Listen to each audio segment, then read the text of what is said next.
Кунан гэдэг энэ жаал бол манай анимын гол дүрээ. Тэр нэлээд том байшинд нэлээд баян айлын батсан л да.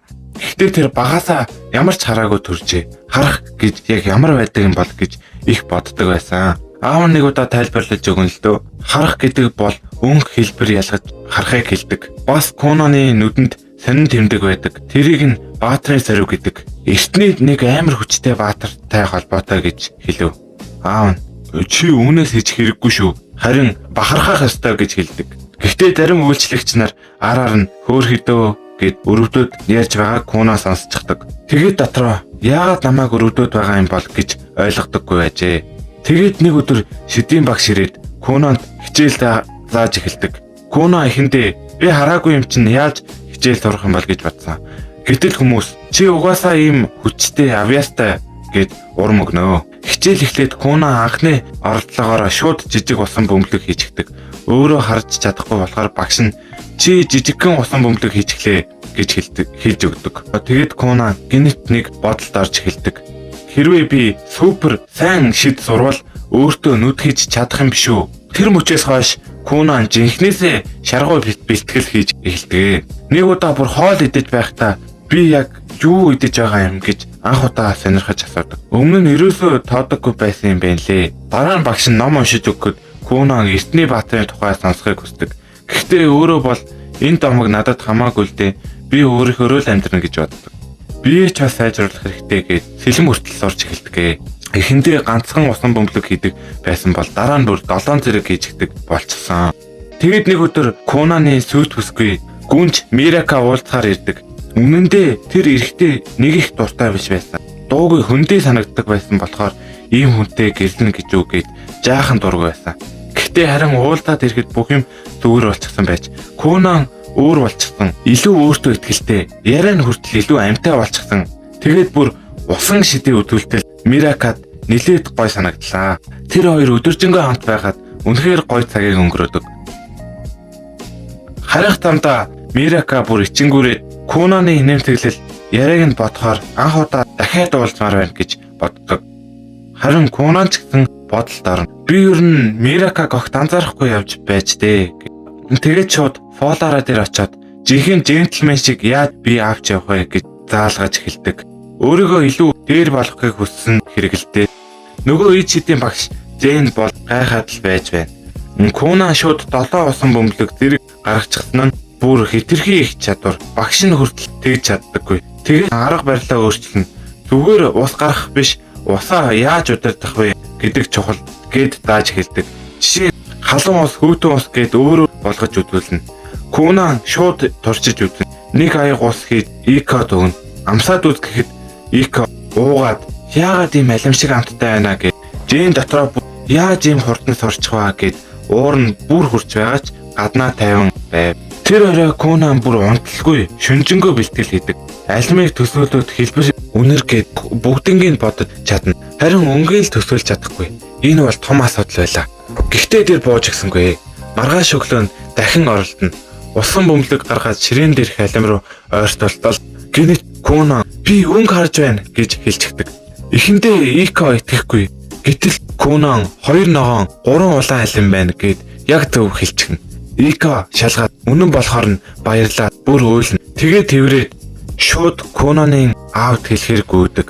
Одоо Кунан юмд хүрэхээр өнгийг мэдэрч чаддаг болсон. Бүр номны өсгүүдийг хүртэл хурч байгаад өнгөөр нь ялгаж унших боломжтой болж байгаа.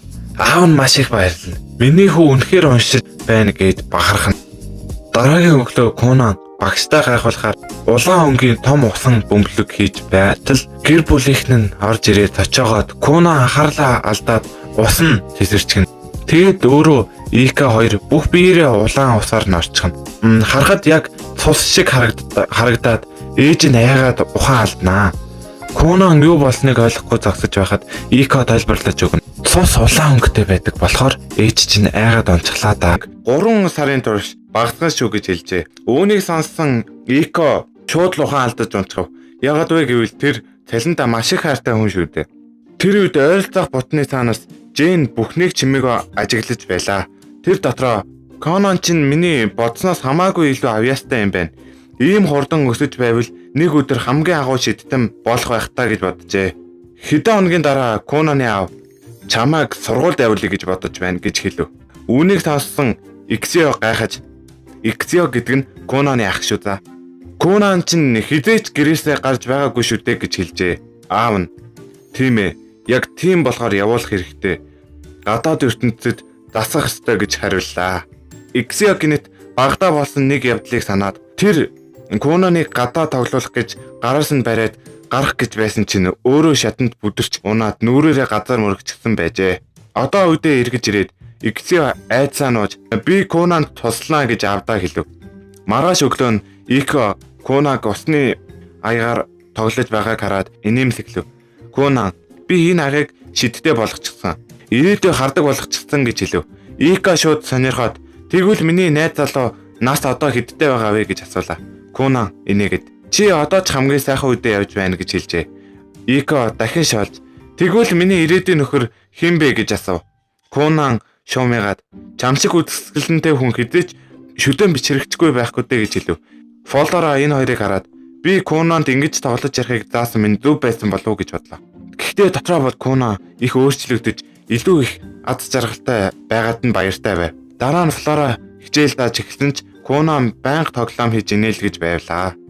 Флора эн чинь бүр сэтэн болох зандаа орж байгаа юм биш үү гэж бодсон ч үнэндээ баяртай байлаа.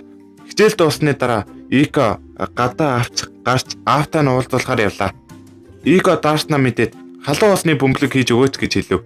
Конан хийж өгчөөд аав яагаад ийм орой дуудаж байгаа юм бол гэж санаа зовж байлаа. Ико чи буруу зүйл хийгээгүй бол санаа зовох хэрэггүй дээ. Тэр цус дэлбэлдэг явдлыг тооцохгүй бол гэж тоглоом хийв. Конан тэрийг чинь чи өөрөө хийсэн шүү дээ. Гэхдээ хөвгөлтэй байсан гэж хариуллаа. Удалгүй тэд харшид ирж ахлах зарт баалын тэднийг угтав. Дараа нь ах нь ирээд тэднийг аавынх нь өрөөрөө дагуулж явлаа.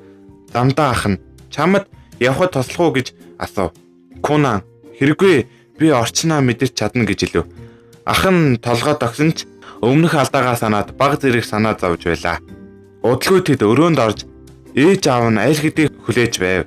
Конан ба ах нь дотгош орж харин Ико баалын хоёр гадаа үлдэв. Тэгээд аав нь Конанд чи сургуульд явахыг зөвшөөрөх үү гэж асуув. Конан шууд үгүй би бусдад төвөг болохыг хүсэхгүй байна. Намайг байнга харж хандах хэрэг гарна шүү дээ гэж хариуллаа. Заавал сургуульд явах тийм чухал юм уу гэж бодож байв. Аав Конан нь хэлв. Ер нь язгууртан хүүхдүүд заавал сургуульд явдаг. Гэхдээ чиний байдлыг бодоод би эзэн хаанд тусгай зөвшөөрөл авч өгнө. Тиймээс чи гэртээ байж болно гэж хэлжээ. Конан үүнд дуртай байсангүй. Тэр эн чин намайг онцлож ялгарлаж байна гэв. Гүрэн тэрнийг битээ бод гол зүйлдээ анхаар гэд тоосонгүй. Тэр дахин Конаныг сургуульд явуулахыг ятгсан ч Конан сэдвийг өөрчилж миний мөнгийг буцааж өгөөч гэж асуулаа. Үүнийг сонссон Гүрэн уурлаад тэр хоёр маргалдаж эхлэв. Золход ээж нь орж ирээд та хоёр яагаад муудалцаад байгаа юм бэ? Юуны тухай ярьж байснаа мартаа юу гэж санууллаа. Гүрэн тайвширч энэ бол Мирикатай холбоотой юм гэж хэлв. Тэр тайлбарлахдаа ядууртан үүргээ биелүүлэхгүй бол хүмүүс тэрнээс нүүр буруулдаг. Хэрвээ Мирика мэдлэггүй хүнтэй гэрлүүл хүмүүс түүнийг ч бас муугаар хандна гэж хэлжээ. Үүнийг сонсон Конан бодолд орж эцэст нь за би сургуульд явж үзье гэж зөвшөөрөв. Гэхдээ тэр одоо ч баг зэрэг ууртай байсан. Гүрэн нэмж хэлв. Чи заавал өдөр бүр явах шаардлагагүй. Жилд болдог шалгалтуудад л очиход болно. Нийт 5 удаа шалгалт өгвөл чи сургуулаа төгснө гэж хэлжээ. Үүнийг сонссон Конан баг зэрэг баярлав. Ах Иксио, би Мирика бас дээд ангийн хүүхдүүд тусалж чадна гэж хэлв. Ээж нь баярлаад хүүгийнхаа дүрм тавцыг бэлднэ гэж хэлв. Гүрэн Иксиог тогсоогоод сургууль дээр зарим ядгууртнууд Конан, Мирика хоёрыг дээрлэж магадгүй шүү гэж анхаарлав. Иксио, би дүүдээ тусалж чадна гэж амлав. Маргааш өглөө нь Конан Мирикад би сургуульд орно гэж хэлв. Мирика маш их баярлаж тэгвэл бид илүү их хамт байх нэ гэж хэлв. Конан шинэ газар болохоор жоохон айж байна гэж хэлв. Мирика битгий санаад зовоо. Би чамтай хамт байна гэж хэлв. Конан магадгүй түүний фэн хүүгүүд асуудал үүсгэнэ гэж бодов. Конан чи ер нь сургууль дээр алдартай юу гэж асуув. Мирика шулуухан сууж надад дортой 5 хүү байдгаа гэж бардам хэлв. Кона санаа алдаад тэгвэл атаархсан хүүхдүүдтэй тулгарандаа гэж бодлоо. Нудалгүй Конан 4 хувцас өмсөж анхны хичээлийн өдөртөө бэлдэв. Гадаа тэрэг рүү алхахад Хико чи ямар гой харагдаж байна гэж бахархав. Кона энийгээд мэдээж би ч сэтгэл татам шүү дээ гэж тоглоом хийв. Явахын өмнө тэр усан шид ашиглаж дугуйнуудыг зөөлөн гээ шиг болгож бүрхв. Тэгээд гэр бүлийнхэнтэй салах ёс хийгээд хот руу явлаа. Замд нь явж байхад Иксио ямар зөөлөн явж байна гэж гайхав. Кона би замын дөргөлтийг шингээдэг шид хийсэн. Сургууль руу явахдаа нуруу өвдгийг хинч хүсэхгүй шүү дээ гэж хэлв. Тэр өөрийн хийсэн зүйлдээ маш их бахархаж байлаа. Конан дотроо ирээдүйд чидийн инженер болчихвол муугүй ажил юм да гэж бодлоо. Тэр үед Иксио чи айд байна уу гэж асуув. Конан толгоос ихсрээд үгүй би өмнөхөөсөө илүү хүчтэй болсон гэж хэлв. Тэр бас намайг олон жил дэмжсэнд баярлаа. Өмнө нь би их хэцүү байсан болохоор чамд төвөг болсон уучлаарай гэж хэллээ. Мөн тэр унсан явдлын төлөө өөрийгөө буруудахаа болио. Тэр хэдийн өнгөрсөн асуудал шүү дээ гэж хэлв. Иксио баг зэрэг гайхсан ч Коно юу ч болсон би урагшаа явна гэж итгэлтэй хэлв. Иксио нэмсэглээд дүү минь үнэхээр өөрчлөгдөжээ гэж бодлоо. Сургуульд ойртож ирэхэд Иксио дахин гайхав. Конон ойр хавьд байгаа хүмүүсийг яг зөв мэдэрч байлаа. Удалгүй тэд сургуулийн үүдэн дээр Конан тэрэгнээсээ буухад Мирика гүйж ирээд мэдлээ. Конан шууд чи үнэхээр үсгэлэнтэй харагдаж байна гэж магтав. Уг нь л манай хүн нүдгүй лөө. Заадад ирж яах. Мирика энэгээд чи өөрөө ч бас тийм шүү дээ гэж хариулв. Иксио хажууд нь чимээг зогсоод гайхаж байлаа. Мирика Кононыг дотгош оруулах гэж ирэхэд Конан шууд хөдөлсөнгүй. Мирика яасан бэ гэж гайхав. Конан анхаарлаа төвлөрүүлээд доторх олон хүмүүсийн дууг сонсож байлаа. Чимээ их байсан тул энэ удаа тэр би бэлэн байна гэжээ. Гүнзгий амьсгаа аваад тэр гараа сунган намаа гоо бүсгүй шиг хөтлөөд оруулах уу гэж тоглоом. Мирика энийгээд за тэгээд гараас нь натгав. Сургуулийн нэг нам гүн болонд Конаны шинэ багш Кас хаалга руу байн харан яагаад ирэхгүй байна гэж гайхлаа. Конан ч Маркизийн хүү би түүнд заахад тохирох хүн мөн үү гэж өөртөө эргэлдэж байв. Гэтэл гинэт ойролцоох гэхэд ямар царайлаг хүү вэ гэж дуу алдав. Кас эргэж хараад баг ам нь ангаачгав. Кас гүйж очоод би чиний багш Кас байна гэж танилцуулав. Конан шууд сайн байна уу? Би яг одоо дүүлэн бүсгүй шиг жүжиглэж байгаа юм гэж хэд эмгтээлэг хоолоогоор хэлв. Кас бүр алмаарч юу ч хэлж чадсангүй. Яг тэр үед хонх дуурч байдал эвгүй боллоо. Мирика Иксио хоёр баяртай гэж хэлээ явлаа. Конан Кастай үлдэв. Кас дотроо надад их сонин сурагч олдлоо доо гэж бодлоо. Холгүй зарим сурагчид сонхоор шагааж Конаныг харж байв. Тэгэд Каст Конаны шалгалт өгөх өрөөг бэлдэж байлаа. Тэр Конанаас чи үндсийг нь ойлгосноо гэж асууд Конан толгой дохив. Каст ихэндээ ер нь сурагчид шалгалтын хооронд их амардаг, харин чи арай эрт өгж болно гэлээ.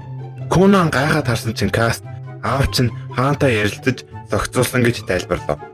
Конан энийгээд аав хаантай ойрхон л доо гэв. Гэхдээ дотроо жаахан эвгүй санагдаж байв. Аав нь намайг дэмжих гэж ингэж танил талаа ашиглаж байна гэж бодоод гэмшив. Тэ Каст руу хараад уучлаарай. Би сургуулийг төгшөөж байна гэлээ. Гэхдээ Каст огт сонсоогүй юм шиг байв. Гэтэл Конан зогссонгүй энэ язгууртнуудын ертөнц их замбраагүй байна шүү гэж ярилцаар байлаа. Каст яриаг нь таслах гэж дургүйхэн шалгалтын цаасыг өглөө. Гэтэл Конан харахчгүй аавыгаа муулсаар байв. Эцэст нь Каст уурлаад намайг энэ дээдсийн асуудалд бүү хутгах гэж гуйлаа. Хэсэг хугацааны дараа Каст ганцаараа Конаны шалгалтын утсыг шалгаж суун. Ийм их ярьсан хүн муу бичиж байгаа даа гэж боджээ. Гэтэл уншаад нүдэн томрлоо. Яагаад вэ гэвэл Конан зүгээр л сайн биш, бүр төгс хийсэн байв. Нөгөө талд Конан Мирикатай хамт хоол идэхээр явж байлаа. Гэтэл ханхуу Лайл болон дагалдсан сухны өснүүд нь замыг нь хаав. Лайл дүүрүүгээ харахад Мирика хувцас оролдож их сандарсан байлаа. Конан гайхаад урагш алхтал ханхуутай нүүр туллаа. Тэр үед Иксио холоос ирээд дүүг нь язгууртан хүн дээрлэж байгааг хараад зог тусав. Лайл шууд Конаныг шоолоод Чи ийм байж Мирикатай сүү тавьсан юм уу гэж дарамжлаа. Мирика дотроо их ууртай байсан боловч ахта юу ч хэлж чадсангүй. Кунан түүний дургу байгааг анзаараад энэ хүнийг сургамжлах хэрэгтэй мэн гэж бодоод яг тэр үед Иксэ орж ирээд болцоо тайвшир гэж хэлв. Гэтэл Лайл чи замаас хоолт гэж уурлав. Иксэ яахаа мэдэхгүй зогсож байлаа. Тэр хооронд Кунан нууцаар ичид хэрэглэж агаар дах ус ойролцоо байгаа уух юмсны усыг татаж Лайлын өмд рүү хийчихв. Тэгэд Кунан хөөе хаанхөө наад өмд чинь нойтон байна уу нэг шалгаал үзэрэй гэж хэллээ. Хүмүүс бүгд чимээгүй болов. Дараа нь гайхсан дуугарч хэллээ. Лайл сандарч би тэгээгүй гэж хэлсэн ч аль хэдийн оройтсан байв. Дүүр нь улаагаад гүүгээ зогтой ачлаа. Иксэ Кунан руу харж чи үүнийг хийсэн үү гэж асуув. Кунан мөрөө авчаад за ста мэдгүй дээ гэж дүр үзүүлв. Тэгэд бүгд тайвширч гуруулаа сууж хоол идэхэр болов. Кунан идэж байхдаа тэр муухай хүн хэн юм бол гэж асуув. Мирика аяархан хэллээ. Тэр бол манай ах Лайл. Кунан дотроо яагаад ах нь өөрийнхөө төрсөн дүүтэй ингэж муухай харьцаж байгаа юм бол гэж бодоод Мирикаг өрөвдөв. Тэгэд Иксэд баярлалаа ахаа гэж хэллээ. Иксэ инээмсэглсэн мэт дүр үзүүлсэн ч дотроо яана Кунан сая хааны гэр бүлийн хүнийг бүх хүний өмнө эвгүй байдалд орууллаа гэж айж байлаа. Мирика зүгээр дээ битгий санаацав гэж тайвшруулахыг оролцсон ч Иксэ дотроо асуудал заавал гарна гэж бодож байв. Тэр үед Лайл нэг коридорт уурлаад алхаж байлаа. Нөгөө талд Кунан, Мирика, Иксэ гурав хоолоо идэж байгаад өмнөх явдлын талаар ярьж гэллээ. Бүгд гайхаж байв. Лайл яагаад ингэж шууд нуухчгүй уурлаж ирсэн юм бол? Мирика эхлэж хэллээ. Магадгүй ах намайг дахин захирах гэж тэгсэн байх. Тэр үргэлжлүүлэхдээ ах бол 6 хаан хүү. Харин би 9 дэх гүнж. Тэгэхээр надаас дээгүр байртай. Гэхдээ би Кунантай сүү тавьснаас хойш энэ байдал өөрчлөгдсөн. Яагаад вэ гэвэл Кунан баатрын онцгой сорвтой бас маш хүчтэй шидтэн болсон. Тиймээс Мирикагийн нэр хүнд огцом өссөн байлаа. Одоо бүр Кунан язгууртнуудын ертөнцид орж ирсэн болохоор бид хоёр Лайлаас ч дээгүр байртай бод гэж хэлж болохоор болжээ. Кунан толгоогоо маажаад за түр байж гараа гайс. Зарим хүмүүс миний үсийг яаж юм гоё байдаг, яаж юм гоё болсныг асуудаг, хаанз асуулсыг яаж ямар үнээрт асуулдаг гэж асуудаг. Тэр хүмүүс хандаж хэлэхэд бол би энэ үсчин зүсэд асуудаг Индранил салон гэдэг нэртэй газар. За энд бол та нар бол ер нь ихэнх нь мэддэг газар бах. Ээж авчны нарантол зах руу очиод юм авахтаа ч юм уу эсвэл тэр хавьд амьдардаг бол очиод үсээ засалж болно. Яг мангасын амны дүн гартаа за энд ингээд харуулчих. Очиод үсээ засвал nice шүү дээ. Тий хаяа би ээжж магадгүй. Тий ер нь бол та нарын урмыг хугалахгүй л гэж би найдаж байна. За тэгэд буцаад бичлэгэндээ орч.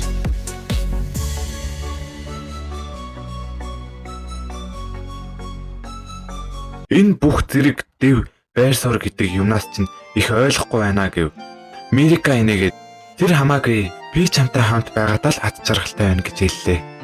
Яа энэ бацаанда зүгээр. За яг гоё юм гоё. Кунан инээмсэглээ. Тэгвэл сайхан байна гэвэ. Гэхдээ дараа би Лайл дээр очиод уучлалт гуйчихвал яах юм бол гэж асуув. Яг тэр мөчид Мирика Иксэ хоёр зэрэг гүггүй ста тим хийж болохгүй гэж хэлв. Цаг өнгөрсөөр Кунаны эцсийн шалгалтын өдөр ирлээ. Явхынхаа өмнө тэр Жэнтэй жоохон бэлтгэлтэв. Дасгал хийхдээ Кунан агаараас ус цуглуулж тэр усаа агаарт хөөж буй бөмбөлөг болгож дараа нь яг алимшиг хэлбэртэй мөс болгож хуурглаа. Жэн гайхаад чи ийм хурдан ингэж сайжирсан байна гэж хэлв. Тэр өдрийн өдөөс хойш Кунан академид ирлээ. Удлуу хэдэн сурагч Мирика дээр ирээд Фют залууга танилцуулаач гэв. Кунан урагш шалгаж сайн байна уу? Би Кунан, Мирикагийн сүйт залуу. Бас Иксэгийн дүү гэж өөрийгөө танилцууллаа. Тэр илдэг сайхан харьцаж байсан тул хүмүүс ямар соёлтой залуу вэ гэж бодож эхэллээ. Лайл цонхоор хараад би дараа нь яах вэ гэж бодож байлаа. Гэтэл хэдэн сурагч хурдлаараа шалгалт эхлэх гэж байна гэж дуудав. Лайл хамраас өгөөд би хэзээ очихоо өөрөө мэднэ гэж бардам хэллээ. Сурагчид айсан байдалтай шалгалт бүгдэнд нь нэг дор эхэлнэ. Хэрвээ одоо очихгүй бол чи хоцроо шүү гэв. Лайл тэднийг хараад гинэ дуурлав. Эднэр ард нь муулдаг байх гэж бодоод бүр их уурн хөрлөө. Яг уурлах гэж байтал гэтэл Кунан инээмсэглээд гарч ирээд Лайлын гарыг атгалаа. Сайн байна уу? Би бол Куна. Өмнө нь зөв танилцаж амжаагүй шүү дээ гэж баяртай хэлв. Лайл гайхаад гараа татаж хин чамд надтай ярих хэрэг өгсөн юм. Бүр хурж байдаг гэж уурлав. Куна уучлаарай. Гэхдээ холдохын оронд та их гой хүн байна. Та их мундаг хүн шиг харагдаж байна гэж магтаж эхэллээ. Дахин магтсаар байхад Лайлын нүүр улааж эхэллээ. Тэр нуух гэж оролцсон ч хүмүүс гарчгав. Сурагчид инээлдээд яана Лайл ичглээ гэж гайхаж байлаа. Удалгүй бүгд суудалтаа сууж шалгалт эхэллээ. Цаг хурдан өнгөрч шалгалт дуусав. Профессор Каст самбар дээр гарч ирээд нэр бичгийн оронд нэг том цэцэг дурлаа. Тэр нь бүгд тэнцсэн гэсэн үг байлаа. Бүх сурагчид баярлаж баяр хүргэе гэд бивэндээ хэлв. Бүх зүйл дууссаны дараа Кунан морин тэрэгтээ сууж дараа нь дахин уулзсандаа гэж найдаж байна гэд гарлаа. Тэр харж ирээд шууд Жэнтэй дахин бэлтгэл хийж эхэллээ. Нэг усан бөмбөлөг хийж түүнийг 10 ширхэг болгох гэв. Кунан амархан хийчгээд би бас шин зүйл сурсан гэлээ. Тэгээд нэг усан бөмбөлгийг жижиг шувуу болгож хуургав. Шууд алавчаад дэлгээд агаарт нислээ. Жэн гайхаад юу ч хэлж чадсангүй. Хэсэг хугацааны дараа тэр өвдөг дээрээ сууж би чамд заах зүйл бараг үлдээгүй юм байна гэж санаалтаад Жэн зориг хараад Куна би чамд үндэ заах юм байхгүй болсон гэж хэлв. Чи бүх суурь шидийн мэдлэгийг сурчсан. Одоо харин төвшин ахих хэрэгтэй. Куна шууд босоод үгүй гэж хэлв. Би мэдэж байсан. Гэхдээ тэр дасгалууд чинь надад үнэхээр их тус олсон. Та байхгүй байсан бол би өдөө зэрэгтэй ингэж сайн байж чадахгүй шүү дээ гэлээ. Дараа нь гинэт та цалин бага болохоор явах гэж байгаа юм уу? Тэгвэл би аавдаа хэлээд танаас цалин 10 дахин нэмүүлчихье гэж хэлв. Жэн толгоос ихсрээд үгүй гэж зөөлнөр хэлв. Би одоо чамд бараг юу ч заахгүй. Миний мэдлэг ингээд дууссан. Эсвэргээрээ би одоо чамд юу ч заахгүй байж ийм их цалин авч чадахгүй гэж хэллээ. Би өөрийгөө багш гэж мэдрэхээ болсон гэж хэллээ. Тэгээд Жэн Куна руу ойртож Кунаны нүдрүүн хараад би одоо үнэхээр чадахгүй гэж шулуухан хэллээ. Тэгээд эргэж хараад явчихв. Жэн гэлүү алхаж байхдаа Кунан ямар их зүйл хийж чадсан бэ гэж бодож байлаа. Ийм жаахан хүүхэд ингэж чадна гэж би хизээж бодоогүй. Гэтэл гинэт түүний толгой дотор нэг зүйл асуув.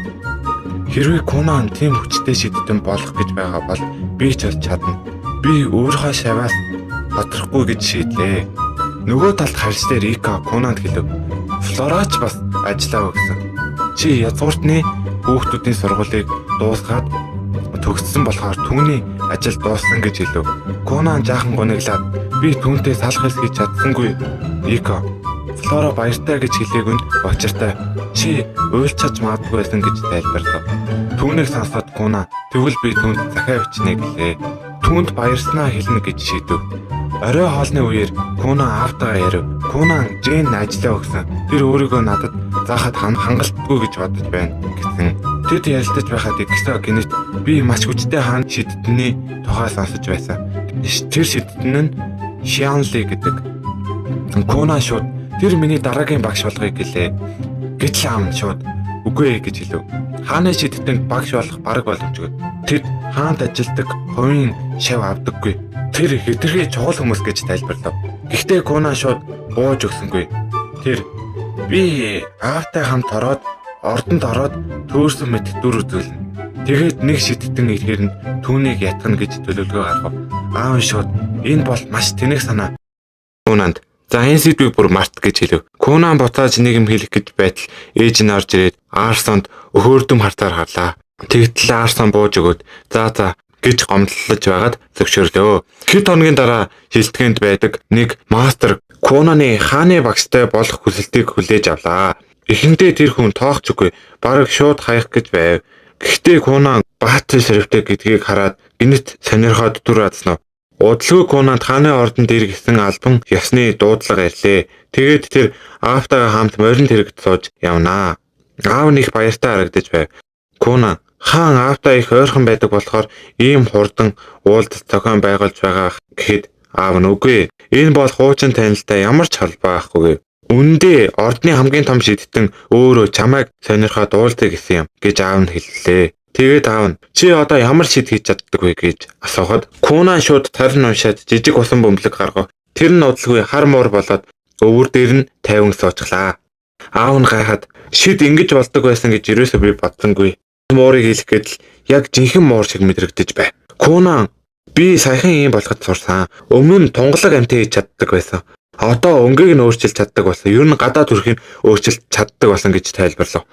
Аав нь мууртаа хэсэг тоглоод жинхэнэ муур авбал яах вэ гэж ааваас асуув. Гэхэд аав нь үгүй муур гэрийг заавар болсон. Тэглээч ээж чинь нохоонд дуртай гэж шууд татгалзав. Удалгүй тэд нийслэлд хурж ирэхэд мөнгөн өстэй Хельга гэдэг охин өгтөө. Тэр бол хааны 2 дахь гүнж Мирикагийн эгч юм. Кунан баяртайгаар ийм хөөрхөн хүн миний хүргийн эгч байгаад азтай юмаа гэж хэлв. Аав нь миний хүү арай л дэндүү чалчаад байгаа биш үү гэж дотроо ботсон ч одоохондоо нэг таасангүй. Хельга энэгэд чиний тухай дүүгээс их юм сонссон. Чамтай удаан ярилцмаар байна гэв.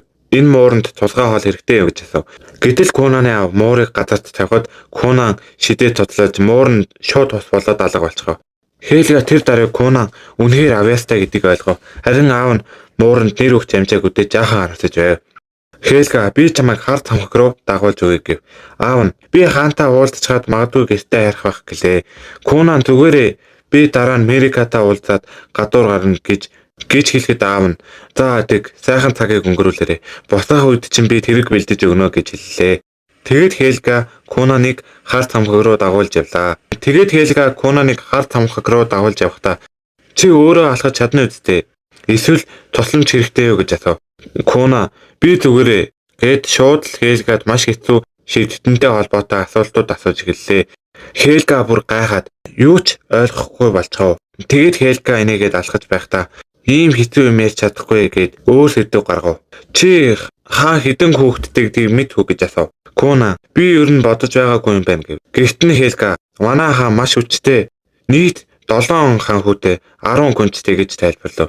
Би бол 2 дахь гүнж харин Мирика 9 дахь гүнж гэж хэллээ. Дараа нь Хельга манай улс их онцлогтой гэд тэнд том хүн заавал хаан болох албагүй гэж хэлв. Харин хэн хамгийн чадварлаг авьяастай хичээнгүй байсан нь хаан болдог системтэй гэж тайлбарлаа. Ийм болохоор хамгийн бага хүүхэд гэсэн хамгийн том ахтай адил хаан болох боломжтой. Хельга бас би өөрөө хаан болохоос татгалзсан. Харин шидтэн болох замаа сонгосон.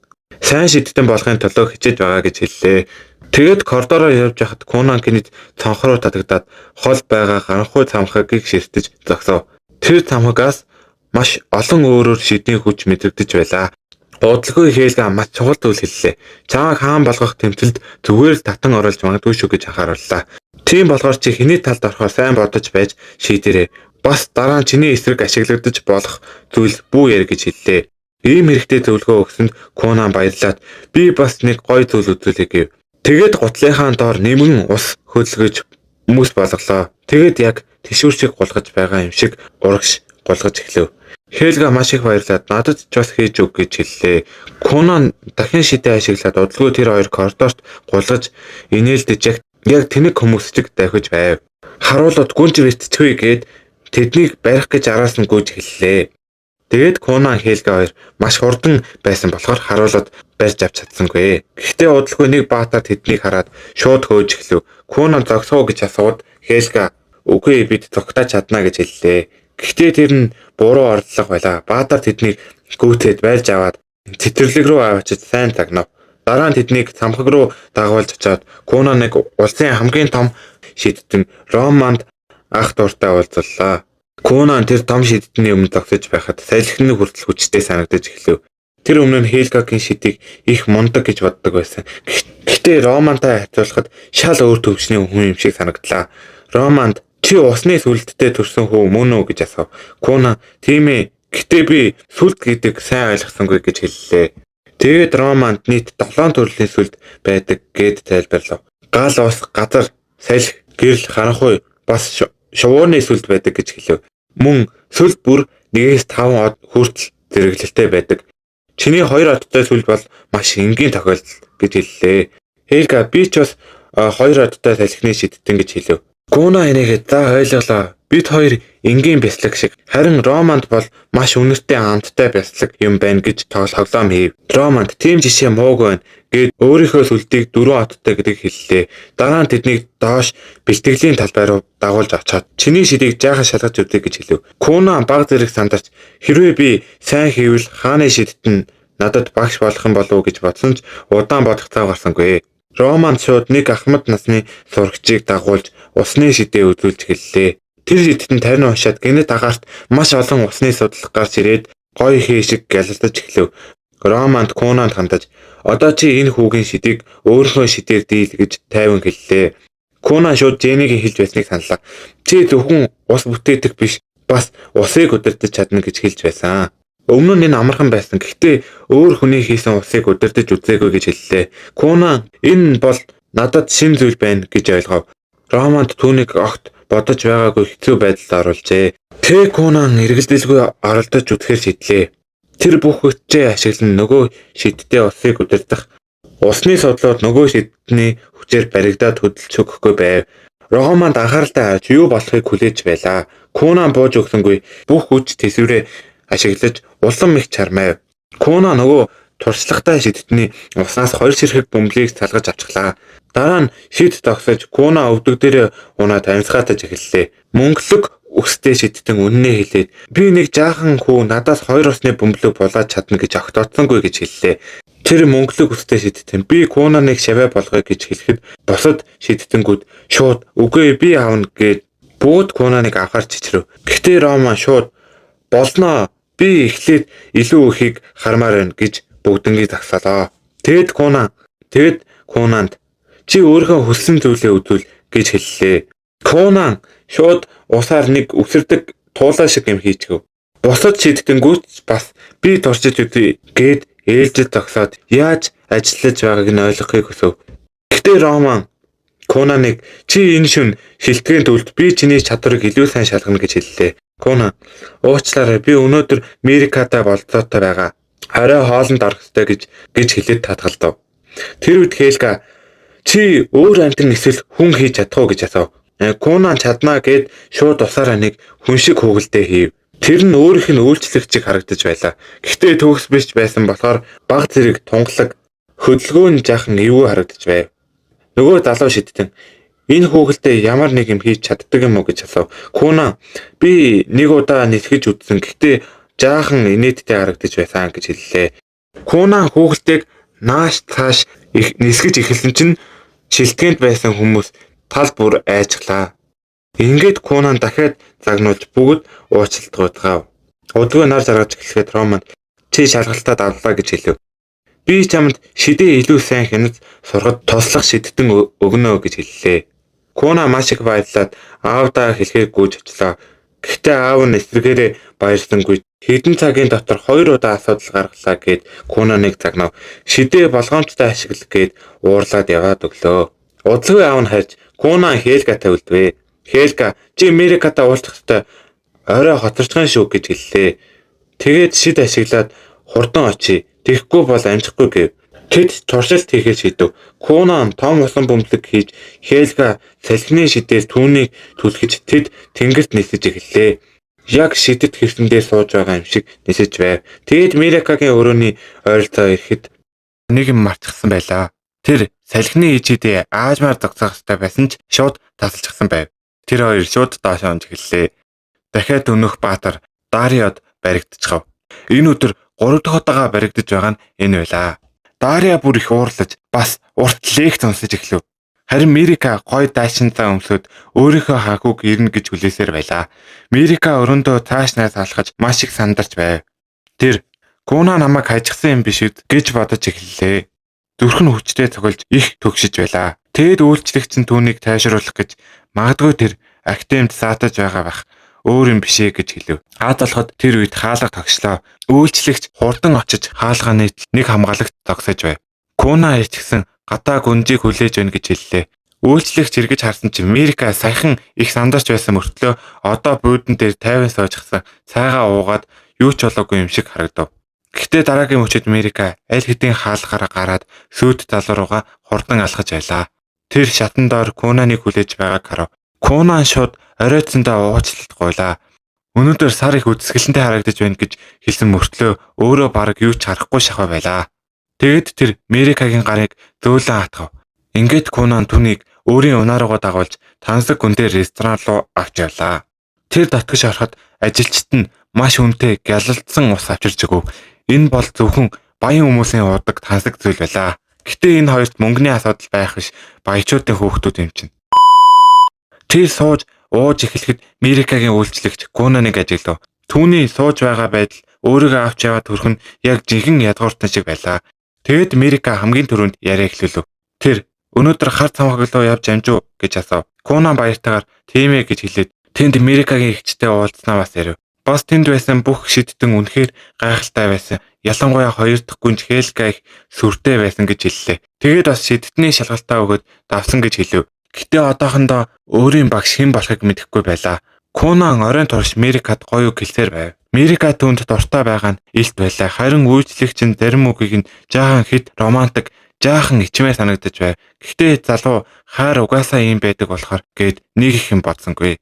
Оройн хоол дуусны дараа Конан бүр зоригтой үйлдэлгийв. Тэр Мирикагийн гарыг зөөлөн бариад одоохондоо ийм орой хаяал болж магадгүй. Гэхдээ бидэнд гэрсний дараа ийм орой өдөр болгон болно гэж хэлв. Үйлчлэгч хүртэл гайхав. Конан тиймч эвгүй залуу биш юм байна гэж бодож эхэллээ. Тэгээд тэд явахаар болж Мирика жинхэнэ язгууртан хатагтай шиг тайван дэгжин хിവэрээ буцаж явлаа.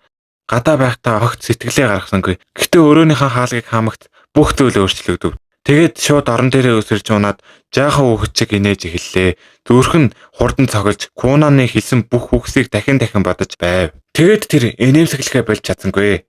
Тэр өдрийн дараа Конан өөрийн хааштай буцаж ирэв. Тэр ажлын өрөөндөө сууж тайлан бичээд завгүй байлаа. Тэгээд гаднаас Икагийн дуу сонсогдов. Тэр угаалга хийж байгаад тусламж доодов. Конан шууд гараа өргөж эд шидтэй хөөсөн ус гаргав. Тэр ус бохир бүхнийг маш хурдан цэвэрлэж орхилоо. Ика баярлаа гэж хэлсэн ч Конан санаа алдаад би тайлангаа дуусгаж байсан юм. Одоо дахиад удаашрлаа гэж хэлв. Тэгэд Ика нүдээ эргэлдүүлээд ийм гэрээсээ гардаггүй номын хоргоотон байхаа боль гэж хэллээ. Харин Конан одоо бичихгүй бол мартчихсан шүү дээ гэж хариулв. Ика шууд хит их ном уншиж хичээл хийдэг залууд огтд таалагддаггүй. Бас нар үзэхгүй байвал чи намхан туранхай болно гэж хэлв. Конан хэсэг зогсож үнэхээр охид өндөр залуус дуртай байдаг гэж бодлоо. Тэгэд Ика шоолсон инээмсэглэлтэйгээр ойртож ирээд гэхдээ би бол чамайг сонгоно. Гол юм чухал газараа хүчтэй байхад болно гэж хэлв. Тэр угаасан хувцсныхаа сүйдэрт сууж амарч байлаа. Конан хар цамхагаас хариу ирсэн үү гэж асуув. Гэвч одоохондоо ямар ч хариу ирээгүй байлаа. Түүний багш хэн болохыг бас сонгоогүй байлаа. Харин хэд хоногийн дараа гинэт захиа ирлээ. Конан захиагаа нэгээд хартал маш их гайхав. Түүний багш Зонли гэдэг маш алдартай, маш царайлаг хүн сонгогдсон байлаа. Конан яг юу болохыг мэдсэнгүй. Тэр хүний тухай зөвхөн ээжээсээ сонсож байсан юм. Харин Ика бүр шүтэн бишрэгч нь байлаа. Тэр Зонли бол дэлхийн хамгийн царайлаг хэрэгтэй гэж хэлээ. Өөрийн чин өвсөндөө санаад авч эхлэв. Хэрвээ санамсаргүй тааруул яаж харагдах бол гэж бүр сандарч байлаа. Тэгээд ордонд Хелга Мирика дээр ирэв. Тэр тайван байдлаар Конаныг Зонли багшлах болсон гэж хэллээ. Мирика шууд баярлаж учир нь Конан хамгийн шилдэг хүний доор суурлах гэж байлаа. Харин Хелга санаа алдаад өөрөө Конаны багш болохыг хүсэж байснаа хэлв. Конан бусад сурагчаас илүү сонирхолтой. Түүнд заах маш их хөвгөлтэй байсан гэж хэлв. Тэр коридорт явж байхад Мирика гинэт хоёр ихчээ харав. Тэр хоёр нь Эверил, Лидиалия хоёр байлаа. Тэр зогсож нүүрэндээ их зантай нэмсэглэл гаргасан байлаа. Аз болоход Хелга хажууд нь байсан тул арай тайван байж чадлаа. Гэхдээ Эверил амаа нээж худлаа санаад зовж байгаа дүр үзүүллээ.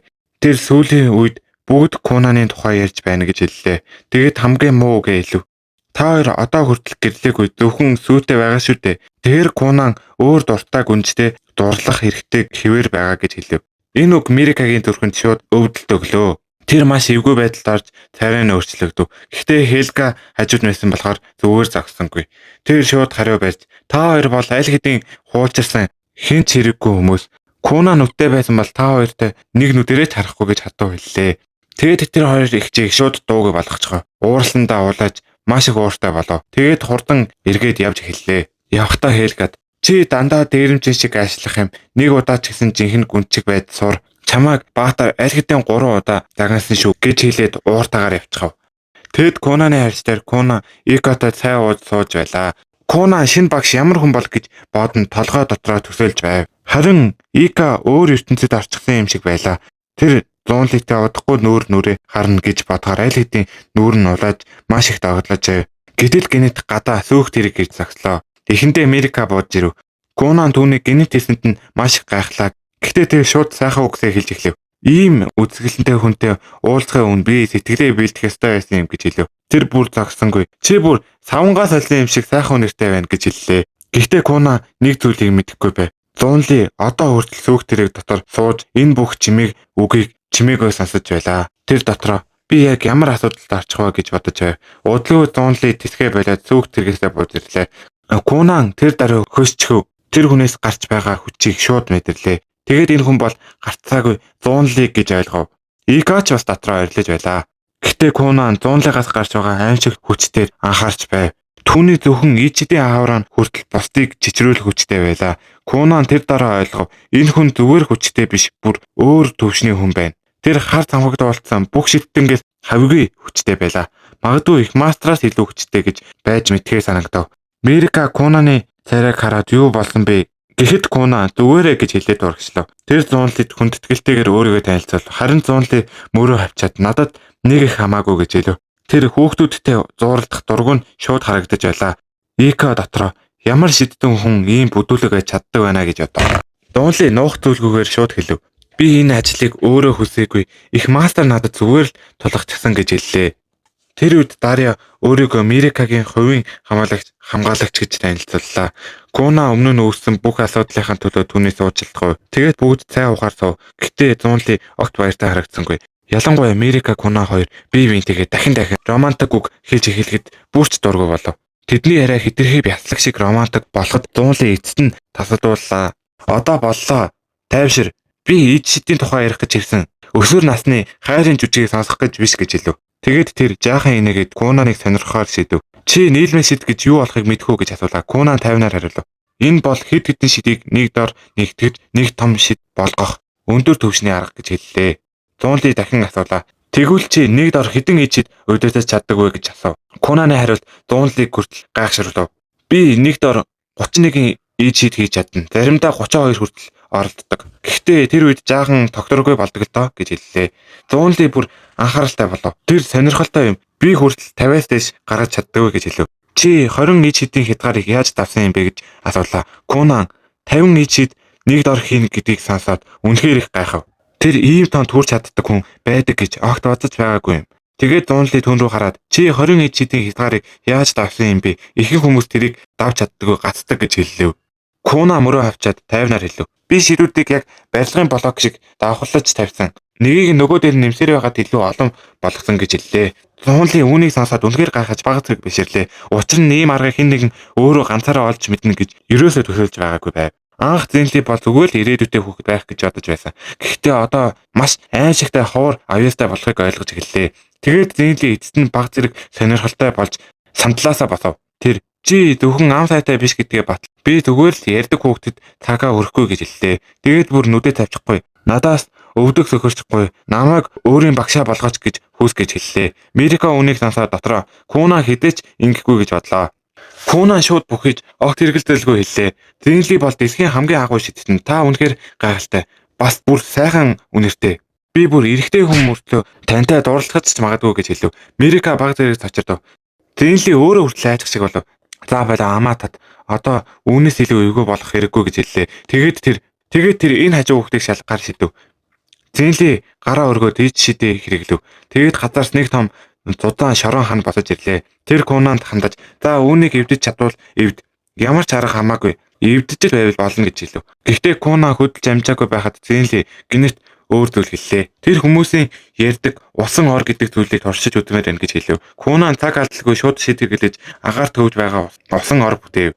Зинли би эндээс гарч бай гэж хэлээд түүндээс цов. Гэвч суусан даруйд нүдэн томров. Тэр үнэхээр хэтэрхий зөөлөн, хэтэрхий тухтай байлаа. Хэдэн секундын дараа Зинли бүр нойрондоо автаж шууд унтаад өглөө. Тэр яг усан орны деваажинд орсон юм шиг санагдаж байв. Харин Зинли унтаж байх оронд Кунан шорон ханыг анхааралтай ажиглав.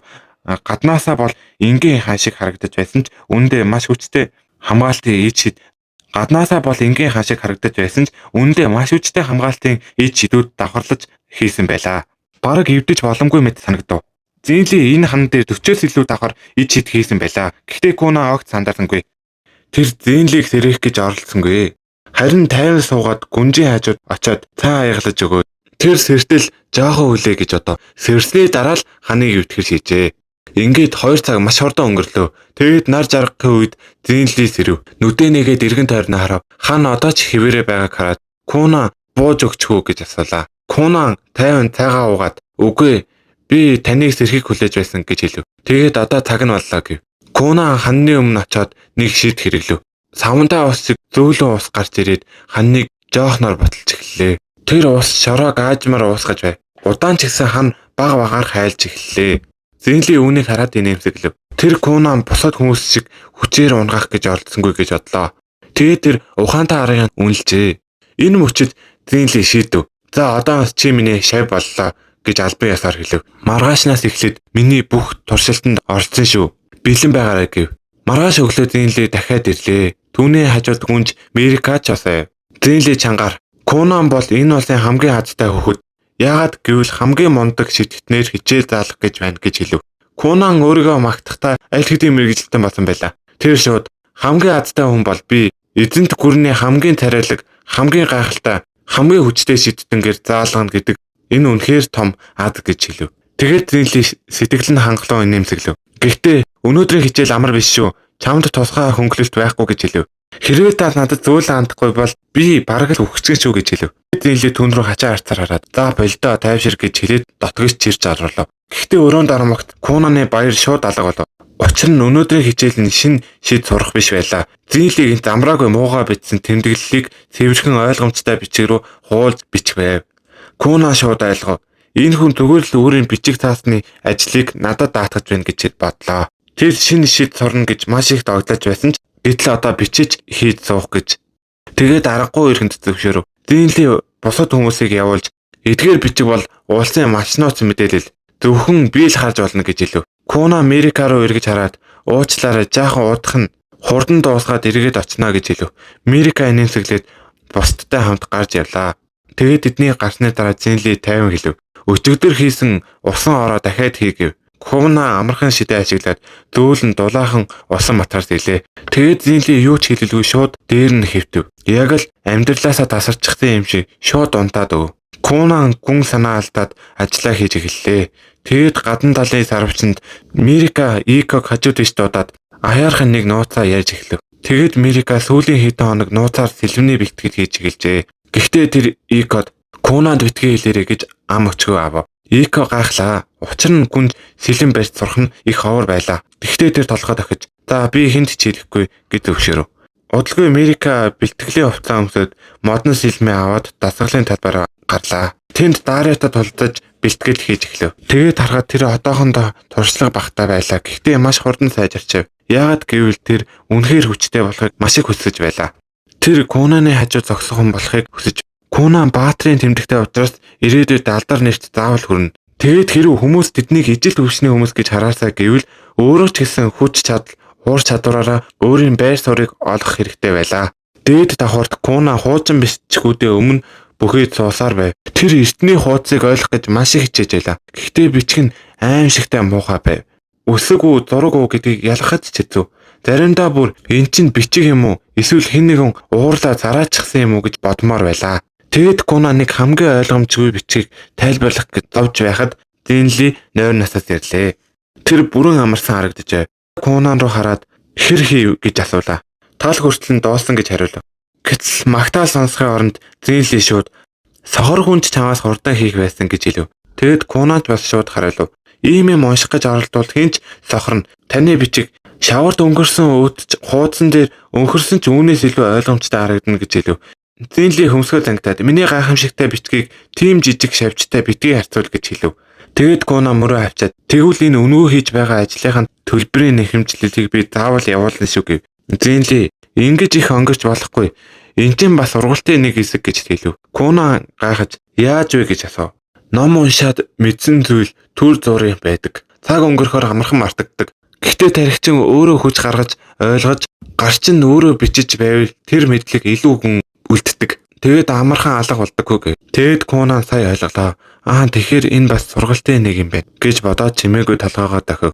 Хэдий утгагүй мэд санагдсан ч үнэндээ хэрэгтэй зүйл гэжээ. Орой болоход Зинли явхад бэлдэв. Тэр дараагийн удаа ирэхээс өмнө үлдсэн ажлаа бүгднгийн дуусгараа гэж хэлв. Гэхдээ гарахын өмнө Кунан түүнийг загсав. Тэр нэг бичиг бэлдэж нэг бичиг дээр хачин тэмдгийг заагаад энэ нэг шид шиг харагдаад байна. Энэ яг юу юм бэ гэж асуулаа. Зинли түр бодож байснаа. Үүнийг тайлбарлаж суухаас үзүүлсэн нь хурдан гэж хэлв. Тэгээд дараагийн удаа нийслэл дээр ирээрээ би өөрөө үзүүлж өгнө гэв. Куна үүнийг сонсоод маш их баярлав. Тэгээд тэр шууд гүнжир өргөж би удахгүй дахиж ирнэ гэж амлав. Маргааш өглөө Куна нийслэл рүү буцаж явлаа. Тэгээд дахин харц амхагт орохоор бэлдэв. Түүнийг ирэхэд хааны шилдэнгүүд бүгд тойрон хүрээлв. Тэд маш их баяртай байлаа. Дахиад ирлээ. Юу болсон бэ? Өнөөдөр юу хийх вэ гэж бүгд зэрэг асуулаа. Гэхдээ Кунан ам нээж амжаагүй байхад Зинли гарч ирээд намайг даг гэж хэлв. Тэгээд Хелга айсан царайтаагаар Зинлиг зогсоогоод та үнэхээр Кунаныг тэр өрөөнд оруулах гэж байгаа юм уу? Тэр чөлтөрийн өрөөнд гэж асуулаа. Гэхдээ Зинли юу ч хэлсэнгүй. Зинли Кунанд усан ороо дахиад гарга гэж хэлв. Кунан ямар ч асуудалгүй шууд шидээ гаргаад тэгээд усан ор гарч ирмэгт их сониуч байсан бүх шавнар нэг нэгээр шууд унтаад чангаар хөрхөрч эхлэв. Тэгээд тэр шатаар дээш үргэлжлэн алхлаа. Явж байхдаа Зинли гинэт Кунан руу эргэж чи шидэт зэвсгийн талаар мэдэх үү гэж асуулаа.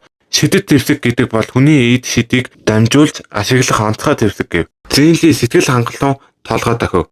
Зарим шидэтгэнгүүдийн ажил зөвхөн хааны шидэтэнд зориулж шидэт зэвсэг хийх байдаг гэж тайлбарлав. Ингээд тэр өөрийн ажлын өрөөний хаалгыг нээлээ. Дотор нь тоос шороо ихтэй хан дүүрэн хуйлмал бичиг хаасаагүй ном аваарсан байв. Кунаны нүд шууд гэрэлтлээ. Тэр маш их догдлож нэг хуйлмал бичгийг нээгээд дараагийнх нь үзээд дахин сонирхож үзэж эхлэв. Тэнд өмнө нь хідэж харж байгаагүй маш олон шин шид байлаа. Тэгээд улам гүн ухаж үзтэл маш ховор ид шидийн ном боллоо. За одоо би тань талаа ашиглаад заавал энэ номыг амнаа гэж хэлв. Би энд үрд амьдрмаар байна гэж Зинлид хэллээ. Зинли энийгээд энд амьдрах хэрэггүй. Нэг өдөр бүх газар чинийх болж магадгүй гэв. Тэгэд тэр өөрийн голд байсан нэг хайрцаг руу заалаа. Би олон сарын турш нэг шидэт төхөөрөмжийг хийж байгаа. Өчигдөр чиний харсан тэр зураг бол энэ бүтээлийн зураг байсан гэж хэлв. Куна урагш очоод хайрцгийг нээлээ. Гэтэл дотор нь юу ч байсангүй. Тэр гайхаад дээш хартал. Энэ чинь яг юу хийдэг юм бэ гэж асуулаа. Зинли тайлбарлав. Би хүмүүсийг юу ч хийхгүй хүссэн зүйлээ авах машиныг хийж байгаа гэв. Тэгээд жишээ хэлв. Хэрэв хүн алим хүсвэл энэ машин алим гаргаж өгнө гэж хэлв. Тэгвэл надад би гаргадаг машин байвал гоё юм байна гэж баяртай хэлв. Зинли толгой дахин чиний усны ид шидээр бид одоо туршилтаа эхлүүлж чадна. Магадгүй дараа нь хүмүүст ашиглуулж болно гэж хэлв.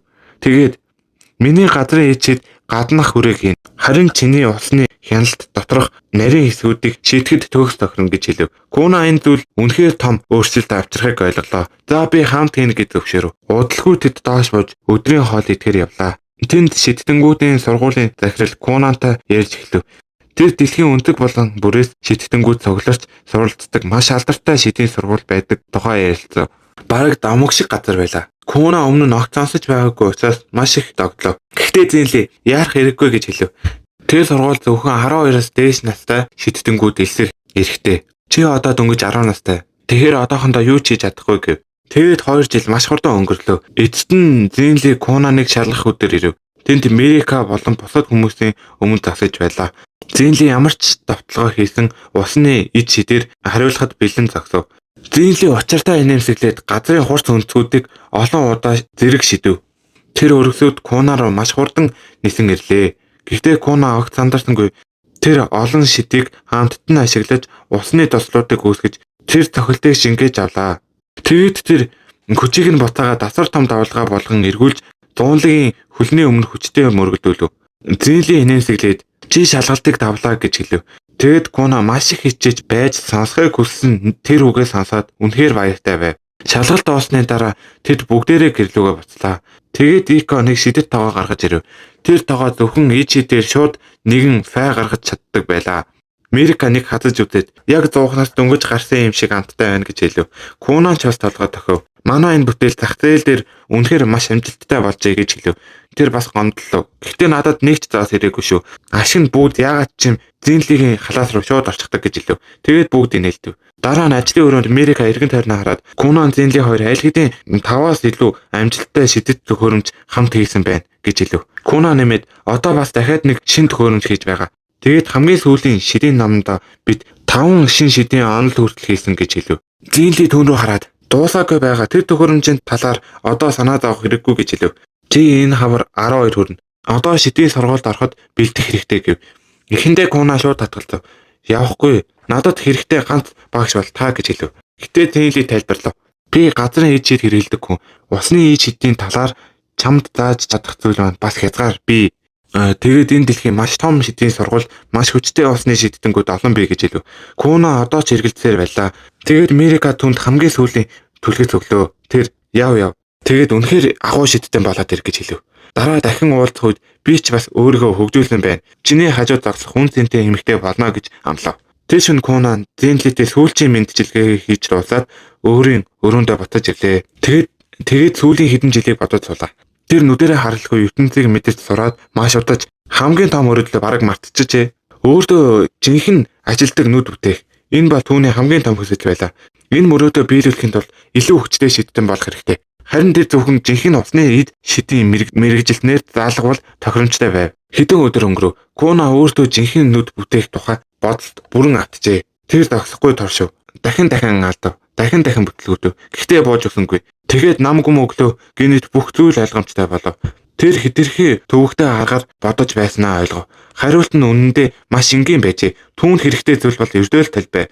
ертөнцийг ойлгож дүрсийг ойлгуулах зүйл. Талин дүрсийг ойлгож түүнийг шууд тархинд дамжуулж чадна. Тэгээд тэр энэ л зөв гэж мэдлээ. Шууд ажилдаа орж ид шидээ ажиллуулж эхлэв. Удалгүй тэр амьдралдаа анх удаа нүдэ нэлээ. Тэгээд урд байгаа ертөнцийг харав. Нулимс өөрийн ирэхгүй урсаж эхлэв. Энэ бас түүний амьдралдаа анхны удаа мэдэрч байгаа зүйл байлаа. Тэр номнуудыг харлаа, өрөөгөө харлаа.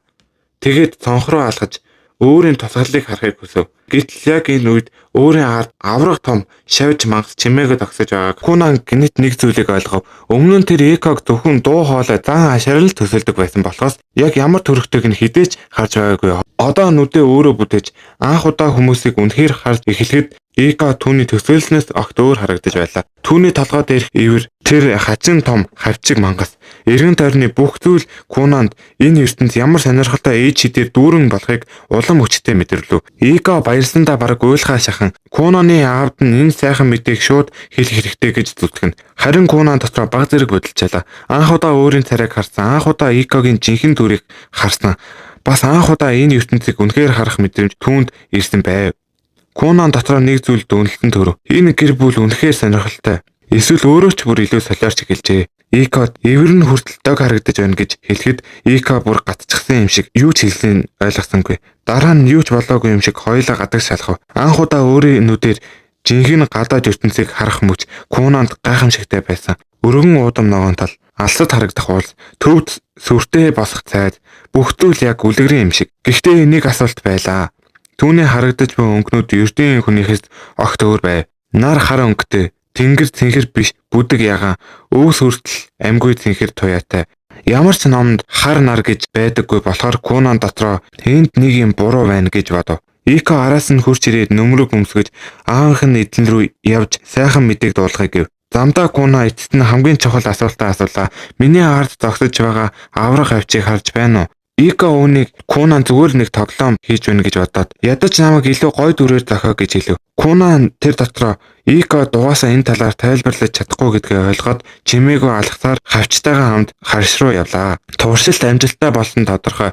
Тэр одоо харж чаддаг болсон. Гэхдээ дотор нэг зүйл тасралтгүй санааг нь зовоож байв. Магадгүй энэ ид шидийн нүд ямар нэгэн алдаа гарсан байх. Магадгүй тэр бусдын хардаггүй зүйлийг харж байгаах. Харшид ормогц анх удаа ахыхаа жинхэнэ төрхийг харав. Ээж нь баярлсандаа уйлж ах нь түүний хинч хийж чадаагүй зүйлийг бүтээлээ гэж магтав. Гэвч Кунаны анхаарал тийм гэр бүлийн сэтгэл хөдлөлт биш байлаа. Ах нь тэнгэрээс бууж илсэн тэнгэрийн элчиг сүртэй далавчтай. Харин ээжийнх нь хоёр нүд нь хоёр өөр өнгөтэй. Тэр бүр гайхаж ээж яг үлгэрийн баатар эмэгтэй шиг харагдаж байна. Ах ч гэсэн хэтэрхий гоё юмаа гэж хэлв. Манай аав ээж хоёр чинь сахиусан тэнгэрүүд юм уу гэж асуув. Ах нь шууд зүгээр л мөрөө авчаад мэдэхгүй гэв.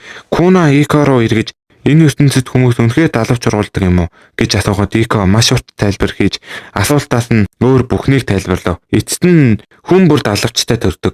Чи зүгээр л одоо жинхэнэ чадвараа нээсэн гэж хэлв. Тэр үед Куна нэг зүйлийг ойлгов. Тэр авраг гавч Экогийн ивэр, хар нар, өнгө сольсон тэнгэр, далавч өд энэ бүгд бодит биш. Эсвэл энэ дэлхий бүхэлдээ галзуу юм. Гинэт аав нь өрөөрөө яаран орж ирэхэд Куна Одоо дахиад ямар сонирхолтой дүр гарч ирэх бол гэж бодов. Аав нь ямар нэг бүтлгүү тоглоомын шоуны шийдэнгээс дөнгөж гарч ирсэн хүн шиг харагдаж байлаа. За юу гэсэн ч үгүй за мэдгүй. Аав нь баяр хөөртэйгээр түүнийг магтаж ийм амжилтыг нийслэл рүү шууд мэдэгдэнэ гэв. Хэсэг хугацааны дараа бүгд гарч өрөөнд зөвхөн Кунан болон ах нь л үлдлээ. Кунан энэ боломжийг ашиглахаар шийдэж манай аав угаасаа ийм нялцгай сонин хүн байсан юм уу гэж асуулаа. Ах нь шууд амаа эмх гэж сануулв. Хэрв аав ийм шолон үг сонсвол газар дээрээ уйлчихна гэв. Кунан дотроо энийгэд манай гэр бүлийн нийлсэн хачин байдал эвдэрхий ширээний шидэнг засаж чадахгүй гэж бодлоо. Надтай асуудалтай арай ухаантай хүн болох багштай хандах нь хамгийн дээр гэж шийдэв. Маргааш яг хүссэн зүйл нь болов. Нийслэлээс хааны зүгт хэрэг ирж дотроос нь гүнж Мирика болон Зинли өөрөө бууж ирэв. Кунан доош бууж Мирикатай баяртайгаар мэдлээ.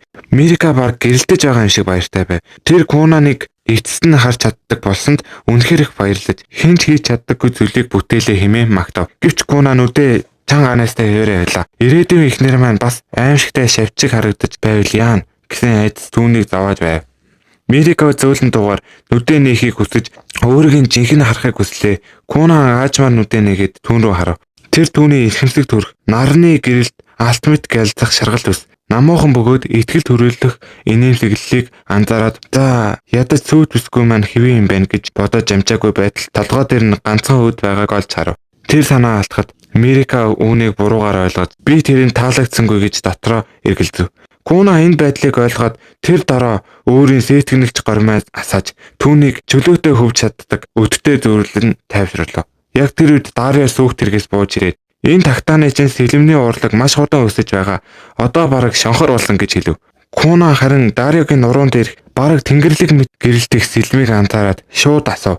Гэтэл Дарья энгийн зэвсгээ ярьж байна гэж бодоод ган яаж хайлж галт хэрхэн давтдаг тухай урт түүх эхлүүлв. Кунан тэр гэрэлтсэн сэлэм бол бодит биш нүд дахиад тоглож байна гэж ойлгов. Яг энэ үед араас нь Зинлигийн хоолой сонсогдож эргэж харахад түүний бие сасар хүчтэй алтан гэрэлт татарч байлаа. Тим хурц байсанд бол Кунан юу ч харж чадсангүй. Та үнэхээр багш мөн үү? Хитрхи гэрэлтэй болохоор юу ч харагдахгүй байна гэж хэлв. Зинли үүнийг энгийн магтаал гэж ойлгоод бардам менэвсэглэн миний сүр жавхлан үргэлж халгиж байдаг гэж хариулв. Кунан өөртөө хит дурлсан хүмүүсээр үннээ ойлгуулах ямар хэцүү улам бүр мэдэрч байлаа. Тэр нүдээ дарсаар Зинлиг хувийн өрөө рүү чирч харуулад өөрийн харж байгаа бүх хачин зүйлийг нэг бүрчлэн тайлбарлав. Зинли ихэндээ сонсоод шууд тэнэ далдав. Мирика толгой дээр ганцхан өдтэй охин шиг хардаг гэхэд бүр итгэж чадахгүй байв. Кунан уурлан энийг тоглоом гэж битгий бод. Би нэг авраг авч дагуулсан явж байна. Ирээдүйн эхнэр маань толгой дээр өдтэй. Тэгээд би тийм хүнтэй гэрлэнэ гэж тас хэдэл хэлв. Зинли хэсэг бодолтой орлоо. Кунаны харж буй өнгнүүд яагаад бодит ертөнцөөс өөр байгааг тайлбарлах хоёр боломж байж магадгүй гэж тэр үзв. Кунан хүний сүнсний хэлбэрийг хардаг чадвартай болсон байж болно. Хэрэг тийм бол аврах авч бол түүний өөрийн сүнсний шууд дүрслэл гэсэн үг. Хоёрдугаарт тэр ээжидийн хордлого буюу magic sickness орсон байж магадгүй. Энэ нь харааг гажуудуулж хий юм харуулж байгаа гэсэн үг. Зинли өөрийн туршлагаасаа ярив. Нэг удаа ээжидийн энергиэр хит дүүрсэн ойгоор өнгөрөхдөө тэр маш хүчтэй өвдөж, согтуу мэт болж, толгоо нэргэж, эргэн тойронд нь хачин амьтад нисэж явааг үргэлж харж байжээ. Кунан тэр даруйд энэ яг надтай адил байна гэж бодов. Гэвч Зинли одоохондоо хангалттай мэдээлэл байхгүй гэв. Эцэст нь нэг чухал зүйл хэллээ. Амьтан бүр ертөнцийг өөр өнгөөр хардаг. Магадгүй чиний нүд асуудал биш. Харин ховор бэлэг байж болох юм. Тэд өрөөнөөс гарахад нар аль хэдийн жаргаж байлаа. Зарим Зинли Мирикагийн толгой дээр ганц өдтэй дүрийг дахин төсөөлөө дахин инээд алдав. Тэр шөнө бүгдээрээ Кунаны 12 насны төрсөн өдрийг тэмдэглээд цоглов.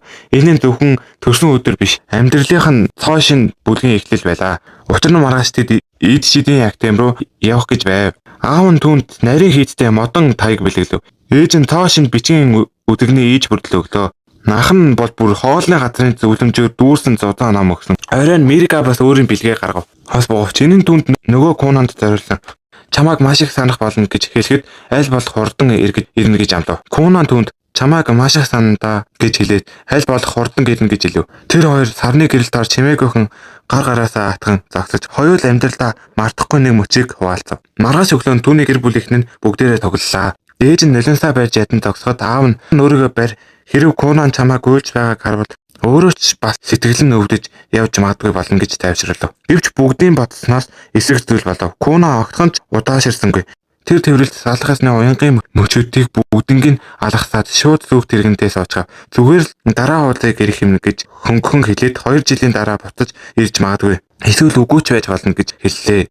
Ингээд Икогийн хажууд тоглон суугаад Актемд очиод уулдах шинэ хүмүүс тэдний шийдэнгүүд хэр хүчтэй бол гэж төсөөлөд бодож эхлэв. Куна Ика хоёр 5 хоног таталтгүй явсны дараа Ика баг багаар залгаж эхлэв. Тэр яг хэдий болтол ингэж явах юм бэ? Актем ер нь хаана байдаг юм гэж асуулаа. Актем одоогийн байршлаас маш хол байгаа тул боддоор бараг бүтэн сар замд явж байж хүрнэ гэж тайлбарлав. Тэр Ика өөртөө хамт Актемд явахгүй гэдгээ шийдсэнийг ойлгож байсан ч сүүлийн удаа чи үнэхээр итгэлтэй байна уу гэж асуулаа. Ика тайван хариулж өөрийгөө аль хэдийн гэрлэх насанд хүрсэн. Одоо нөхөр олж тогтвортой амьдрал эхлүүлэхийг хүсэж байгаагаа хэлв. Хэрвээ би чамтай цааш явсаар байвал нас минь явж надад тохирох санал ирэхэ болно. Одоо л миний ганц боломж үүнийг алдвал амьдралаа эхлүүлэх боломж хасантай адил гэж хэлв.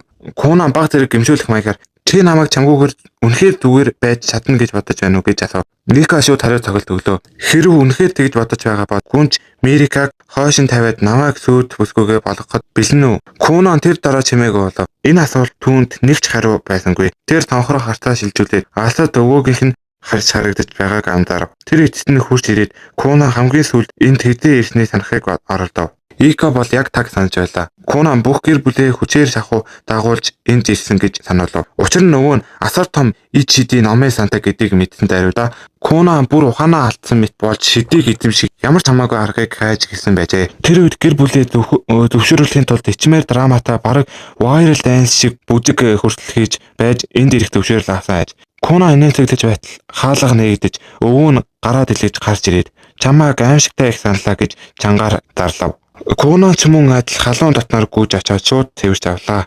Гэтэл шидэт нүдэрээ харахад өвөөгийнх нь толгой дээр хэд хэдэн чөтгөрийн ивэр байлаа. Тэр баг зэрэг ячтайгаар өвөө яг чөтгөр шиг харагдаж байна. Харин ээж яг сахиусан тэнгэр шиг гэж ботно. Шидээ Актем тэнцнийг мэдэж хүссэн юуг ч хамаагүй бэлгэлж өгнө гэж амлав. Ика хордон дундуур нь орж хэтрүүлэхээс өмнө ээжийнх нь явуулсан захиаг эхлээд уншаарай гэж хэлв. Гэвч өвгөн түүний бараг тоосонгүй. Кунанаас үнэт хэдлийн чулуу хүсэж байна уу гэж асуусаар бүр шууд үнэт хэдлийн худалдаа чинь дуутахаар болов. Ика ахин зогсоож охиныхоо захиаг төрүүлж уншихыг шаардахад өвгөн түүнийг дагуулan ажлын өрөөндөө орлоо. Тэр нүдний жилээ зөөж захиаг уншмагтаа тэр дороо уурлав. Учир нь түүний охин түүний мөнгө өрөх зуршлыг урьдчилан таамаглаад Кунанд зарцуулах мөнгө $5,000 сэтэрч болохгүй гэж хатуудагчээ. Өвгөн бохимдон энэ эдийн засагт $5,000 гэдэг чинь бараг халаасны мөнгө шүү дээ гэж гомдлоо. Куна би дөнгөж 12 настай шүү дээ. Гэхдээ Иког нэмээд $5,000 бид хоёрын 2 сарын цалинтай тэнцэн гэв. Гэвч өвөн тансаг зүйл анх хотлоо орхисонгүй. Ээжээс чинь нууцаар авчхад яавал гэжтэй гэж Кунанд шивнэв. Харин Куна яг одоо хүсэж байгаа ганц зүйл нь шинэ үйлчлэгч гэж хэлв.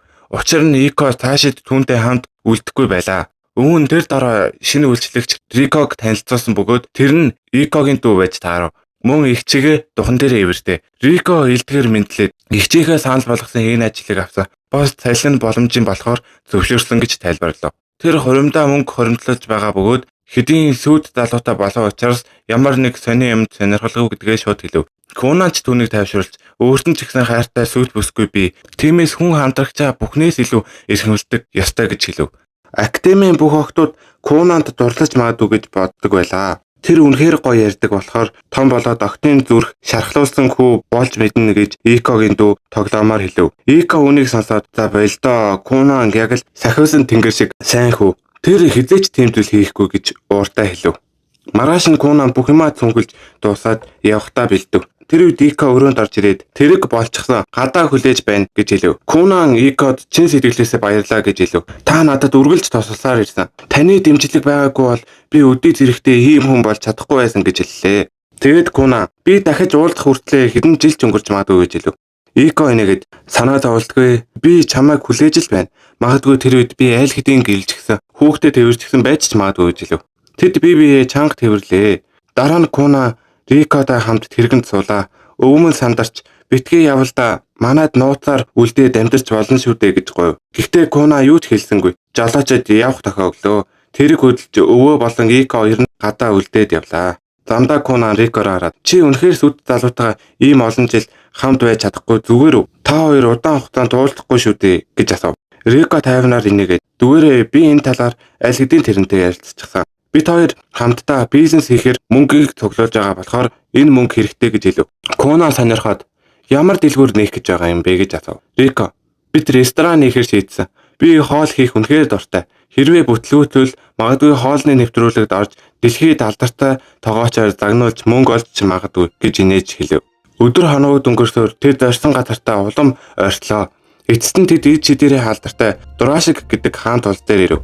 Тэр гудамжинд алхаж явахдаа Рико энэ хотын бараг бүх зүйл нь ид шидтэй холбоотойг анзаарав. Тэгээд нэг дэлгүүрийн хажуугаар өнгөрч байхдаа Кунан цонхон дээр нь тавьсан олон сонирхолтой ид шидийн намыг олж харав. Тэр шууд дотгош орж намнуудыг үзэж эхлэв. Тэр маш их гайхаж баярлаж байлаа. Учир нь маш олон янзын ховор нам бай. "Эднэр юугаар тийм онцгой юм бэ? Танаа өвөгийн номын санд аль хэдийн маш олон мянган ном байдаг үстэй" гэж асуулаа. Кунан "Би өвөгийнхөө бүх номыг аль хэдийн уншчихсан. Гэхдээ ид шидийн тухай цэвэр тийм ч олон ном байдгүй. Харин энэ дэлгүүрт зөвхөн ид шидийн номоор дүүрэн байна. Зарим нь маш ховор" гэж тайлбарлав. "Тэгвэл чи эндээс нэг ном авах юм уу" гэж асуув. Кунан инээгээд "Аавна гэвэл маш их мөнгө хэрэгтэй" гэж хэлв. Рико нэг номын үнийг нууцаар харчаад бараг амьсгаан татаргаа шахав. Ганцхан ном $5 сая үнэтэй байлаа. Тэр "Ийм их мөнгийг би хэдэн нас амьдралаач олж чадахгүй байх. Үүний 4/1 мөнгө байсан ч ресторан нээгээд дээрс нь хэдэн салбар нээгээд ч бараг тэр мөнгө нь үлдэнэ" гэж хэлв. Кунан инээгээд "Эдгээр ид шидийн номнууд бүгд ганцхан хувилбартай, маш онцгой. Тийм болохоор ийм аимшигтай үнэтэй байгаа юм" гэж хэллээ. Тэгээд тэр гарах гэж байтал нүдний шилтэй нэг эмэгтэй тэтэн дээр ирэв. Тэр эмэгтэй Кунанаас "Чи академид сурдаг юм уу" гэж асуулаа. Кунан илтгэр инээмсэглээд "Одоохондоо би зүгээр л эслэх гэж байгаа хөхөөд" гэж хариулав. Эмэгтэй сонирхсан арчаар түн рүү хараад "Тэгвэл чи ямар ид шидийг чаддгаа надад өдүүлээч" гэж хэлв. Кунан жаахан гайхуулъя гэж бодоод ид шидээ өхөрдөм жижигхэн муужгаа олгов. Энэ нь яг оновчтой байлаа. Нүдний шилтэй эмэгтэй тэр дараа муурыг тэрэн авч эрхлүүлж эхлээд "Энэ чинь миний харж байсан хамгийн хөөрхөн зүйлсийн нэг байна" гэж баярлав. Кунан түүнээс "Та бас элбчин үү" гэж асуухад тэр инээмсэглэн "Өөрт нь хангалттай авьяас заяагүй" гэж хэлв. Гэхдээ ид шидэд үнэхээр дуртай учраас энэ салбарт ажиллахаар шийдсэн гэж хэлв. Тэр нэмж хэлэхдээ "Энэ жил бүр онцгой жил болох нэ" гэнэ. Учир нь ариун хаан тулсын гигантын хүртэл академид дэлсгээр ирж байжээ. Дараа нь домогт шидтэн Зинлигийн бичсэн анхны хэвлэлийн ном хэмээн нэг зузаан ном гаргаж ирээд Кунанд тусгай хямдралтайгаар зарах санал тавив. Гэвч Кунан илгээр татгалзаад Рикотой хамт гарч чадав. Рико гайхаад "Яагаад ийм сайхан санал байхад аваагүй юм бэ" гэж асуухад Кунан тайван хариу барив. "Тэр ном бараг миний өөрийн гараар хийсэн хувилбар байх магадлалтай. Би Зинлитэй хамтран ажиллаж байхдаа ийм зүйлсийг хийдэг байсан. Удалгүй тэр бүх төрлийн хувцас зардаг өөр нэгэн дэлгүүрт орлоо." Рико янз бүрийн хувцас өмсөн үдэж байхад Кунан дааман өслөг эдлүүдийг гараар тэмдрэн бүтэц мэдрэмжийг нь шалгаж байв. Тэр дэлгүүрийн эзнээс "Энэ үс ямар амьтных вэ" гэж асуухад Dark Fox гэдэг амьтных гэж хариулв. Кунан хэсэг зогсноо. Гинэт яг тэр Dark Fox-ыг өмнө нь бүтээжгэв. Дэлгүүрийн эзэн бараг цочин өсөрч учир нь амьтан яг бодит мэдрэгдэж байлаа. Хурц үзэхэд үнэхээр амьд юм шиг байв. Кунан зүгээр л "Би ямар нэгэн зүйлийг яг хэрхэн мэдэрдгийг бүрэн ойлговол дахин бүтээж чадна" гэж тайлбарлав. Харин дэлгүүрийн эзний бодол өөр тийшээ явж эвгүй инээмсэглээд "Тэгвэл эмэгтэй хүн бүтээж өгж болох уу" гэж асуув. Тэр үг Риког шууд дэлбэлв. Өөрийгөө хянаачаа гэж уурлан хашигчиж тэр хүнийг шууд доромжлон "Тэнэг малвэ" гэж хэлээд дэлгүүрээс гарч одлоо. Ингээд тэр жижиг хотыг орхиж дараагийн нийслэл рүү хөдлөлөө. Хэд хоногийн аяллаа дараа тэд эцэст нь хурж ирээд Кунаны төсөөлж байснаас хэд дахин сүрлэг авраг ид шидийн академид түүнийг өгтөв. Рико одоо байрлах асуудал яах вэ гэж асуугаад Кунан тайвнаар "Санаа зовлтгүй, дотор байранд хамтдаа өрөө авъя" гэж хэлв. Гэвч дотогч чармагт тэдний өөдрөг байдал шууд нурлаа. Хүлээн авагч эмэгтэй бүх дотор байр аль хэдийн дүүрсэн ийм хүсэлтэд эрт өгөх ёстой байсан гэж хэлв. Яахаа мэдэхгүй гарч ирэхэд Рико тэгвэл зочид буудалд орцгоё гэж санал болгов. Гэвч Кунан толгоос тэгсэрч "Бид энд хэдэн жил амьдрах ёстой. Зочид буудал удаан байвал мөнгө хурдан дуусна" гэж хэлв. Тэр түрээсийн байрах айх талаар бодож эхлэв. Яг тэр үед хүлээн авагч араас нь хурж ирэн ойр хавийн үл хөдлөх хөрөнгийн газруудын зар бүхийг хідэн уудс өглөө. Кунаны нүд шууд гэрэлтэв. Бүхэл бүтэн байшинг зөвхөн бид хоёрт энэ санаа түнд их орондоо биедан амьдарч байсан үеийг нь санагдуулжээ. Тэр өөртөө академи ойролцоо байрлах үзэсгэлэнтэй байшин зүрхэлж авч чадлаа. Маргааш нь тэр эсэлтийн шалгалтанд орохоор дахин академид ирэв. Гэвч хүлээн авагч Рикод энэс цааш зөвхөн сурагчид болон ажилтнууд л орно гэж хатуу мэдэгдэв. Рико бүр авилга өгөх гэж оролцсон ч ямар ч нэмэр болсонгүй. Тиймээс тэр гадаа үлдэж Кунаныг хүлээхээс өөр аргагүй болов. Тэгээд харин хүлээн авахтаар байсан эмэгтэй өөрийгөө Лавли гэж танилцуулаад Кунаныг дагуулan урт хонглоор алхав. Тэгээд тэд том ногоон зүлгэн талбай дээр гарч ирлээ. Тэнд аль хэдийн 3 хүн зогсож байсан бөгөөд бүгд шалгуулахаар хүлээж байв. Кунан тэр хүмүүс рүү хараад шидийн үдээ ашиглав. Гурууланд нь ямар нэгэн нууц онцгой зүйл байгааг мэдэрчээ. Гэхдээ түүний анхаарал хамгийн захад ганцаараа зогсож байсан охин дээр очив. Учир нь тэр охин бусдаас өөр мэдрэмж төрүүлж байлаа. Чи ариун улсын гигэнт мөн үү гэж асуув. Охин баг зэрэг гайхаад тийм гэж хариуллаа. Гэхдээ чи намайг яаж таньсан юм бэ? Бид хоёр өмнө нуулдаж байгаагүй шүү дээ гэж хэлв. Куна инээгээд би анх удаага гэрлийн шидтэй хүнийг харж байна. Тийм болохоор чиний шидийн талаар бүгдийг мэдхийг хүссэн юм. Тэгэд охин шууд гэрлийн шид бол бүх хүнээс дээгүүр чи усны шидтэй болохоор надаас сурах зүйл байхгүй гэж хэлв. Үүнийг сонсоод бусад хүмүүс гайхан бие биерийгөө харав. Учир нь шидэнд тийм зэрэглэл байдаггүй байлаа. Тэгээд охин өөрөө буруу зүйл хэлснээ ойлгов. Уучлаарай. Би сүнд намайг багаас минь ингэж зааж сургасан юм гэж тайлбарлав. Тэгээд үргэлжлүүлэн бас урьдчлаад уучлалтгүй. Надад босод хүмүүс шиг сэтгэл хөдлөл байдаггүй гэж хүмүүст хэлв. Тийм болохоор би зүгээр ярьж байсан ч хүнийг санамсаргүй гомдоож магадгүй гэж хэлв. Энэ нь надад өвлөгдөж ирсэн баатар сарвтай холбоотой гэж хэлв. Үүнийг сонсоод Кунаны нүд гялдав. Тэгээд тэр дараа бид хоёр хөгжлийн бэрхшээлтэй хамгийн сайн найзууд болж болох юм биш үсттэй гэж боджээ. Яг тэр үед эсэлтийн шалгалтыг удирдах профессор хурж ирэв. Тэгэд тэр бүгдэд бэлдээрэй гэж хэлв. Кунан профессор Серпиг анхааралтай ажиглав. Тэгэд тэр хүн маш хүчтэй гэдгийг шууд мэдэрчээ. Сервч бас хүчтэй хүн байлаа. Гэхдээ түүний хамгийн онцгой зүйл нь ердөө хөлнийхэн эргэн тойронд үйлдэх хідэн харах байсан тул Кунанд нэг их сүртэй санагдсангүй.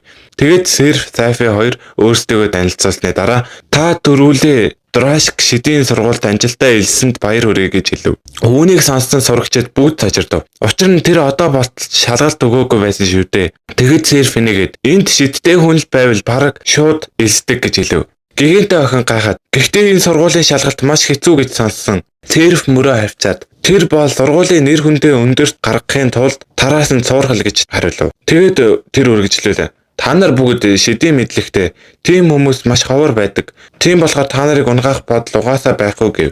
Үүнийг сонсоод Куна баг зэрэг урам хугарчээ. Учир нь тэр шалгалтанд тэнцэх гэж маш их бэлдсэн байлаа. Гэхдээ шалгалт огт байхгүй гэсэн үг биш. Чиний бэлтгэл дэмий болохгүй гэж хэлв. Тэгээд тэр сургуулийнхаа системийг тайлбарлаж эхлэв. Энэ сургуульд сурагчдыг 3 ангилалд хуваадаг. Нэгдүгээр шат нь суур шат. Энэ шат нь шинэ шидтэнгүүд шидийн үндсийг сурдаг. 3 дугаар шат нь багшийн тусламжтай шат. Энэ нь ерөнхийдөө жирийн сурагчдын ордог шат юм. 2 дугаар шат бол багшийн тусламжтай хичээлүүд. Энэ нь ерөнхийдөө хамгийн энгийн шат. Харин 3 дугаар шатны нэр нь бие даасан судалгаа. Энэ шатанд хүрсэн хүн маш өндөр түвшний шидтэн болсон байдаг. Тийм болохоор хууль зөрчгүй бол хүссэн шидээ өөрийн болгож сурч болно гэв.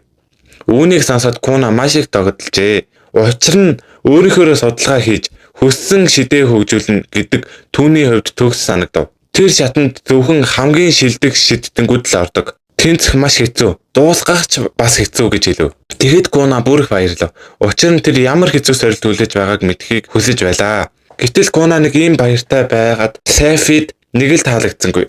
Удалгүй шалгалтын эхний хэсэг эхэллээ. Энэ нь хүн бүр өөрийн шидээ боддоор үзүүлэх шалгалт байв. Тэгээд хамгийн түрүүнд хаан гург шалгалаа. Би 2 одтой галын тэмдэгтэй бас 7 ид шид ашиглаж чаддаг гэж хэлв. Тэгээд Серф хамгийн хүчтэй шидээ үзүүл. Галын шид ашиглав. Гал нь шууд урагшаа нисэнгүй. Харин хаангийн заасан замаар тархаж хөдлөж эхэллээ. Куна үнийг сонирхон харж байлаа. Учир нь шидэн энергийн гал байсан ч хаашаа явахыг нь хаанк өөрөө удирдах байв. Тийм болохоор шидийг маш олон янзаар ашиглаж болохоор санагджээ. Тэгээд шид дуусгаад өвсөн дээр эргэлзсэн хар мөр үлдсэн байлаа. Серв толгой дохиж сэтгэл хангалуун харагдав. Дараагийн хүн гэж хэлв. Тэгээд дараагийн хүн урагш алхав. Намайг Рэй гэдэг. Би 2 одтой салхины тэмдэгтэй гэж хэлв. Бас 8 шид ашиглаж чадна. Үүнийг сонсоод Серф баг зэрэг баярлав. Учир нь тэр өөрөө ч салхины шидтэй хүн байлаа. Рэй сайн үзүүлээсэ гэж бодсон ч эцсийн төгөлд нь шидээ яаж ашиглахаас хамаарна гэж боджээ. Тэгээд Рейс аваагаа өргөхийн өмнө бүгд жаахан холдоорой. Энэ нилээд хүчтэй гэж анхааруулав. Тэгээд бүгд аргиж ухарлаа. Рейс аваагаа тэнгэр үүд өргөж маш их шидийн хүчтэй цуглуулж эхлэв. Тэр хүчээ газар руу савхад азар их хүчтэй салхи дэлбэрэх шиг болов. Аимшигтай салхи газар дээр шуурч эхэллээ. Энэ нь дунд төвчний шид байлаа. Тэнгэрээс хүч татаж салхи үүсгдэг маш хүчтэй арга байв. Куна үүнийг хараад үнэхээр гайхжээ. Тэгээд дараагийн хүн Рейс байв. Рейс 50 зогсоод би 3 одтой гэрлийн тэмдэгтэй бас 5 ижид ашиглаж чадна гэж хэлв. Миний хамгийн хүчтэй шид бол эдгийх шид. Гэхдээ одоо шаргацсан алга тиймээс 2 дахь хамгийн хүчтэй шидээ үзүүлээ гэв. Тэгээд Рейс гараа сунгахад маш хурдан гэрлийн туяа урагшаа асар хурдан харвав. Куна бүр алмаарчээ. Учир нь цэвэр гэрлэр хийсэн дайралт тийм хурдан байсан болохоор бултах боломжгүй байлаа. Хэрвээ шидэд дуусахаас өмнө таамаглаж амжаагүй бол зогтож чадахгүй мэт санагджээ. Рейс өөр ямар ижид ашиглаж чаддаг бол гэж үнэхээр сонирхож байлаа. Гэвч харамсалтай нь яг тэр үед түүний ээлж болов. Тэгээд Куна урагш алхав. Би 2 одтой усны тэмдэгтэй гэж хэлв. Би ердөө 2хан шид мэднэ. Усны бөмбөлөг хөөс үүнийг сонсоод Серф шууд сочирдов. Учир нь түүнд Кунаны шалгалтыг маш хэцүү болгох гэж тусгайчлан хэлсэн байсан юм. Куна гахаад юу гэсэн үг вэ гэж асуулаа. Тэгээд Серф чиний тухай 2 тусдаа зөвлөмжийн захиа ирсэн гэж хэлв. Тэгээд Серф үргэлжлүүлэн нэг дахин Хуанлигийн их шиддэнгээс ирсэн. Харин нөгөөх нь Зинли өөрөө бичсэн гэж хэлв. Зинлигийн нэрийг сонссон даруйд өрөөнд байсан бүх сурагчид сочирдов. Тэгээд бүгд Куна руу гайхан харлаа. Учир нь Кунаныг тийм алдартай хүнтэй холбоотой гэж огт бодоогүй байв. Харин Куна өөрөө бүр илүү гайхав. Та нар бүгд Зинлийг мэддэг байсан юм уу гэж асуув. Серф толгой дахиж шидийн ухаан судалдаг бараг бүхэн энэ нэрийг мэддэг гэж хэллээ. Серф өмнө нь Зинлитэй нэг их сайн харьцаатай байгаагүй. Тийм болохоор чамтай хөтөн хандаад байгаа юм. Чи түүний шавь шүүдэг гэв. Серф удалгүй гол зүйлдээ олоо. Ямар ч байсан Зинли өөрөө чиний шалгалтыг илүү хэцүү болгох гэж хүссэн гэж хэлв. Куна мөрөө авчаад за тэгвэл болъё гэж огтхон цайлгүй хариулв. Тэгээд Серф шалгалтаа эхлэв. Тэр гараа өргөхөд биеийг нь тойрон хүчтэй эргэлдэх салхин хамгаалалт үүсв. Салхи маш хурдан эргэлдэж байлаа. Тэгээд Серф чиний даалгавар бол энэ хамгаалалтыг давах гэж хэллээ. Үүнийг сонсоод бусд нь бүгд дотроо боломжгүйтэй гэж боджээ. Учир нь Куна зөвхөн анхан шатны усны шидтэн. Харин салхи усны шидийг амархан түлхэж чаддаг байлаа. Тийм болохоор энэ даалгаврыг давах боломжгүй мэт санагдав. Гэтэл Куна Серф рүү хараад баг зэрэг урамгүй царайлав. Ийм амархан байсан юм уу гэж бодож байгаа мэт байлаа. Үүнийг хараад Серф сонирхон ингэж бардам байхаасаа өмнө эхлээд давчих эсвэл зүгээр дүр эсгээд байна уу гэж хэлв. Куна Рейсийн өмнө нүрээ алдахыг хүссэнгүй. Учир нь Рейстэй илүү дотн болохыг хүсэж байлаа. Тэгээд ямар ч эргэлзээгүйгээр шалгалтаа эхлүүлв. Тэр олон 10 хөөс гаргаж Серфийг бүх талаас нь хүрээлүүллээ. Үүнийг хараад Серф гайхав. Тэгээд ийм олон хөөс гаргасан чинь гайхалтай. Гэхдээ нэмэргүй дээ. Энэ хөөс миний хамгаалтыг нэвтэлж чадахгүй гэв. Гэтэл Куна хараахан дуусаагүй байлаа. Тэр улам олон хөөс гаргаж эхлэв. Тэгээд хөөснүүдээ улаан өнгөтэй болгож Серфийн хамгаалтыг тойрон маш хурдан эргэлдэж эхлэв. Одоо Серф хамгаалтаа бууруулвал тэр олон хөөсөнд залгиулах байлаа. Гэсэн ч Серф бууж өгсөнгүй. Намайг ялахыг хүсвэл үүнээс илүү их зүйл хэрэгтэй гэж хэлв. Куна 50 байлаа. Тэгээд усан сандал хийж доороо гаргаад тухтай суужгав. Яг л цаг зав ихтэй хүн шиг харагдаж байжээ. Тэгээл тэр энэ тулаан айл хэдийн дууссан гэж хэлв.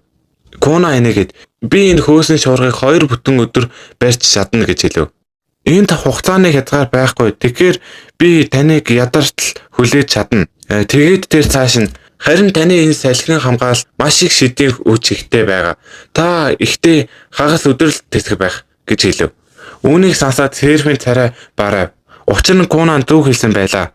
Тэгээд Серф аргагүй ирэхэд бууж өгөв. За би ялагдлаа гэж хэлв. Тэгээд Куна хөөснүүдэд тарав. Шалгалт дуусмагч шууд Рейс рүү эргэж дахин шидээ үзүүлээч би илүү ихийг хармаар байна гэж шалгаж эхлэв. Серф бүх сурагчдыг дагуулan анги руу оруулав. Тэгээд Куна Рейсийг 50 орхисонгүй. Тэр байн надад дахиж үзүүлээч гэж гуйсаар байлаа. Бүр хамт бялуу идэхүү гэв. Тэгвэл сонирхолтой байж магадгүй гэж өрөв. Гэвч Рейс шууд үгүй би чадвараа гайхуулах сонирхолгүй гэж хариулв. Тэр үед Серф тэдний яриаг таслаад бүгд анхаар гэж хэлв. Тэгэд Кунан руу хараад наад сэтгэнхэ бол хичээл эхлэх гэж байна. гэж тэмэллээ. Тэгээд Серв одоо ярилцлагын хэсэг эхэлнэ. Ярихынхаа өмнө анхаарлаа төвлөрүүлэх хэрэгтэй. Тийм болохоор Кунан чи одоохондоо 50 бай гэж хэлв. Кунан ойлгосон янзтай толгойд оглоо. Тэгээд Серв хамгийн түрүүнд Ханкийг дуудав. Ханк дотогш орсны дараа Кунан Серв рүү ярилцлага дээр яг юу асуудаг юм гэж асуулаа. Серв мөрөө авчаад тодорхой хэлж мэдэхгүй л байна. Хүн бүрээс өөр зүйл асуудаг гэж хэлв. Тийм болохоор чи өөрийнхөө ээлж ирэхээ л мэдэх баг. Тэгээд хүлээх зур Кунан Сервээс салхины шидийн талаар асууж эхлэв. Тэгээд Кунан хүслэн бүхний асуусаар байла. Удалгүй бүгд ярилцаж дуусав. Тэгэхэд Серв Кунанаас хэрэг өмнөх тулаанд хугацааны хязгаартай байсан бол чи яах вэ гэж асуулаа. Кунан 50 хариулв. Хүлээгээрэй. Ялах боломж байсан юм бол би хөөсөө таны хамгаалттай нийлүүлээд салхийг өөрийг нь удирдах гэж оролдох байсан гэв. Үүнийг сонсоод Серв гайхжээ. Чи үнэхээр тийм зүйл хийж болно гэж бодож байгаа юм уу? Би өмнө нь тийм арга сонсож байгаагүй гэж хэлв. Кунан толгоогоо баг зэрэг хазаалгаад би туршиж үзээгүй. Гэхдээ боломжтой юм шиг санагдаж байгаа гэж хэлв. Тэгэд Кунан бас миний бодлоор усан шид хамгийн уян хатан ус баг хаасайгүй шургаж гарна. Гэхдээ хамгийн хүчтэй гэж одоохондоо би хэлж чадахгүй. Яг яаж илүү хүчтэй болохгүй л одоохондоо бүрэн ойлгоогүй байгаа. Удалгүй Кунаны ярилцлагын ээлж боллоо. Тэгээд Сайфи ирээд түүнийг тусгай өрөөрөө дагуулж явлаа. Хаалганы өмнө очиод Кунан гинэт зогсов. Учир нь тэр хаалганы цаана юу байгааг шидэрээ мэдэх чаргагүй байлаа. Тэгээд тэр Сайфигаас дотор яг ямар харагдаж байна гэж асуулаа. Тэр үед Сайфи Кунаныг хараагүй гэдгийг санаад маш урдан уучлалдгуйлаа. Дотор нь яг шин харанхуй болж байгаа. Хэрвээ хүсвэл би чамайг хөтлөөд оруулж болно гэв. Гэхдээ Кунан зүгээрээ би чадна гээд ганцаараа дотгож орлоо. Тэгэд Кунан маш удаан хугацааны дараа анх удаага юу ч харахгүй бүрэн харанхуйг мэдэрлээ. Түүний шидэн нүд хүртэл юу ч харж чадсангүй.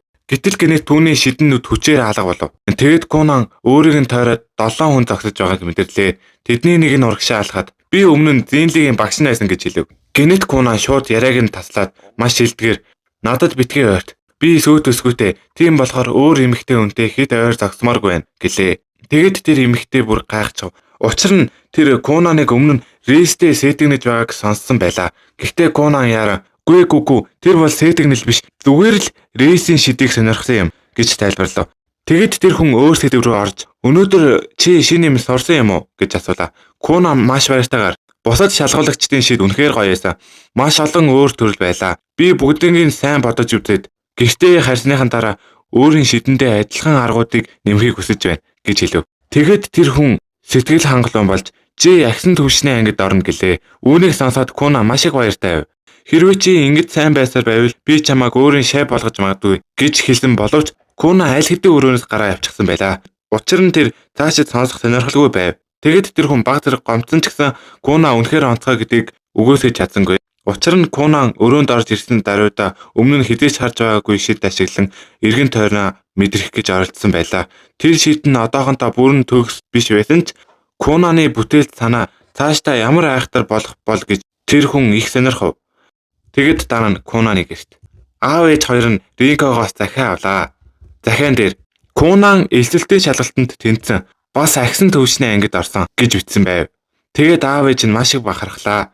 Гэхдээ захианы дараагийн хэсэгт Ринко Кунан шалгалтын үеэр жаахан хэтрүүлчихсэн байсан. Сургуулийн зүлгийг бараг цусаар улаан болгосон гэж маш энгийн байдлаар бичжээ. Тэгээд Кунаны аав шууд уурлаад анхны өдрөө ийм асуудал тарина гэж юу гэсэн үг вэ гэж хэлээд Кунаны 1 сарын мөнгийг хасах тухай бодож эхлэв. Тэгэд Кунаны аав би чиний 1 сарын мөнгийг хасна гэж ууртаагаар хэлсэн ч удалгүй нэг юм мэдэв. Агсан төвшний ангийн сурагчдад сургууль угаасаа мөнгө өгдөггүй байжээ. Тэгээд аавынх нь сүрдүүлэх ямар ч утгагүй болчихов. Дараа нь агсан ангийн бүх сурагчид энэ дүрийг мэдээд баг багаар сандарч эхлэв. Учир нь сургууль тэднийг өөртөө мөнгө олж амьдрна гэж хинч ойлгохгүй байлаа. Ялангуяа рейс бүр дургуйцв. Тэгэд босоод энэ дүрмч үнэхээр утгагүй байна гэлээ. Тэгэд Серв тайвнаар яг ямар асуудал байна гэж асуулаа. Рейс санаа зовсон царайтайгаар би энд шидийн судалгаа хийх гэж ирсэн, мөнгө олох гэж зовох гэж ирээгүй гэв.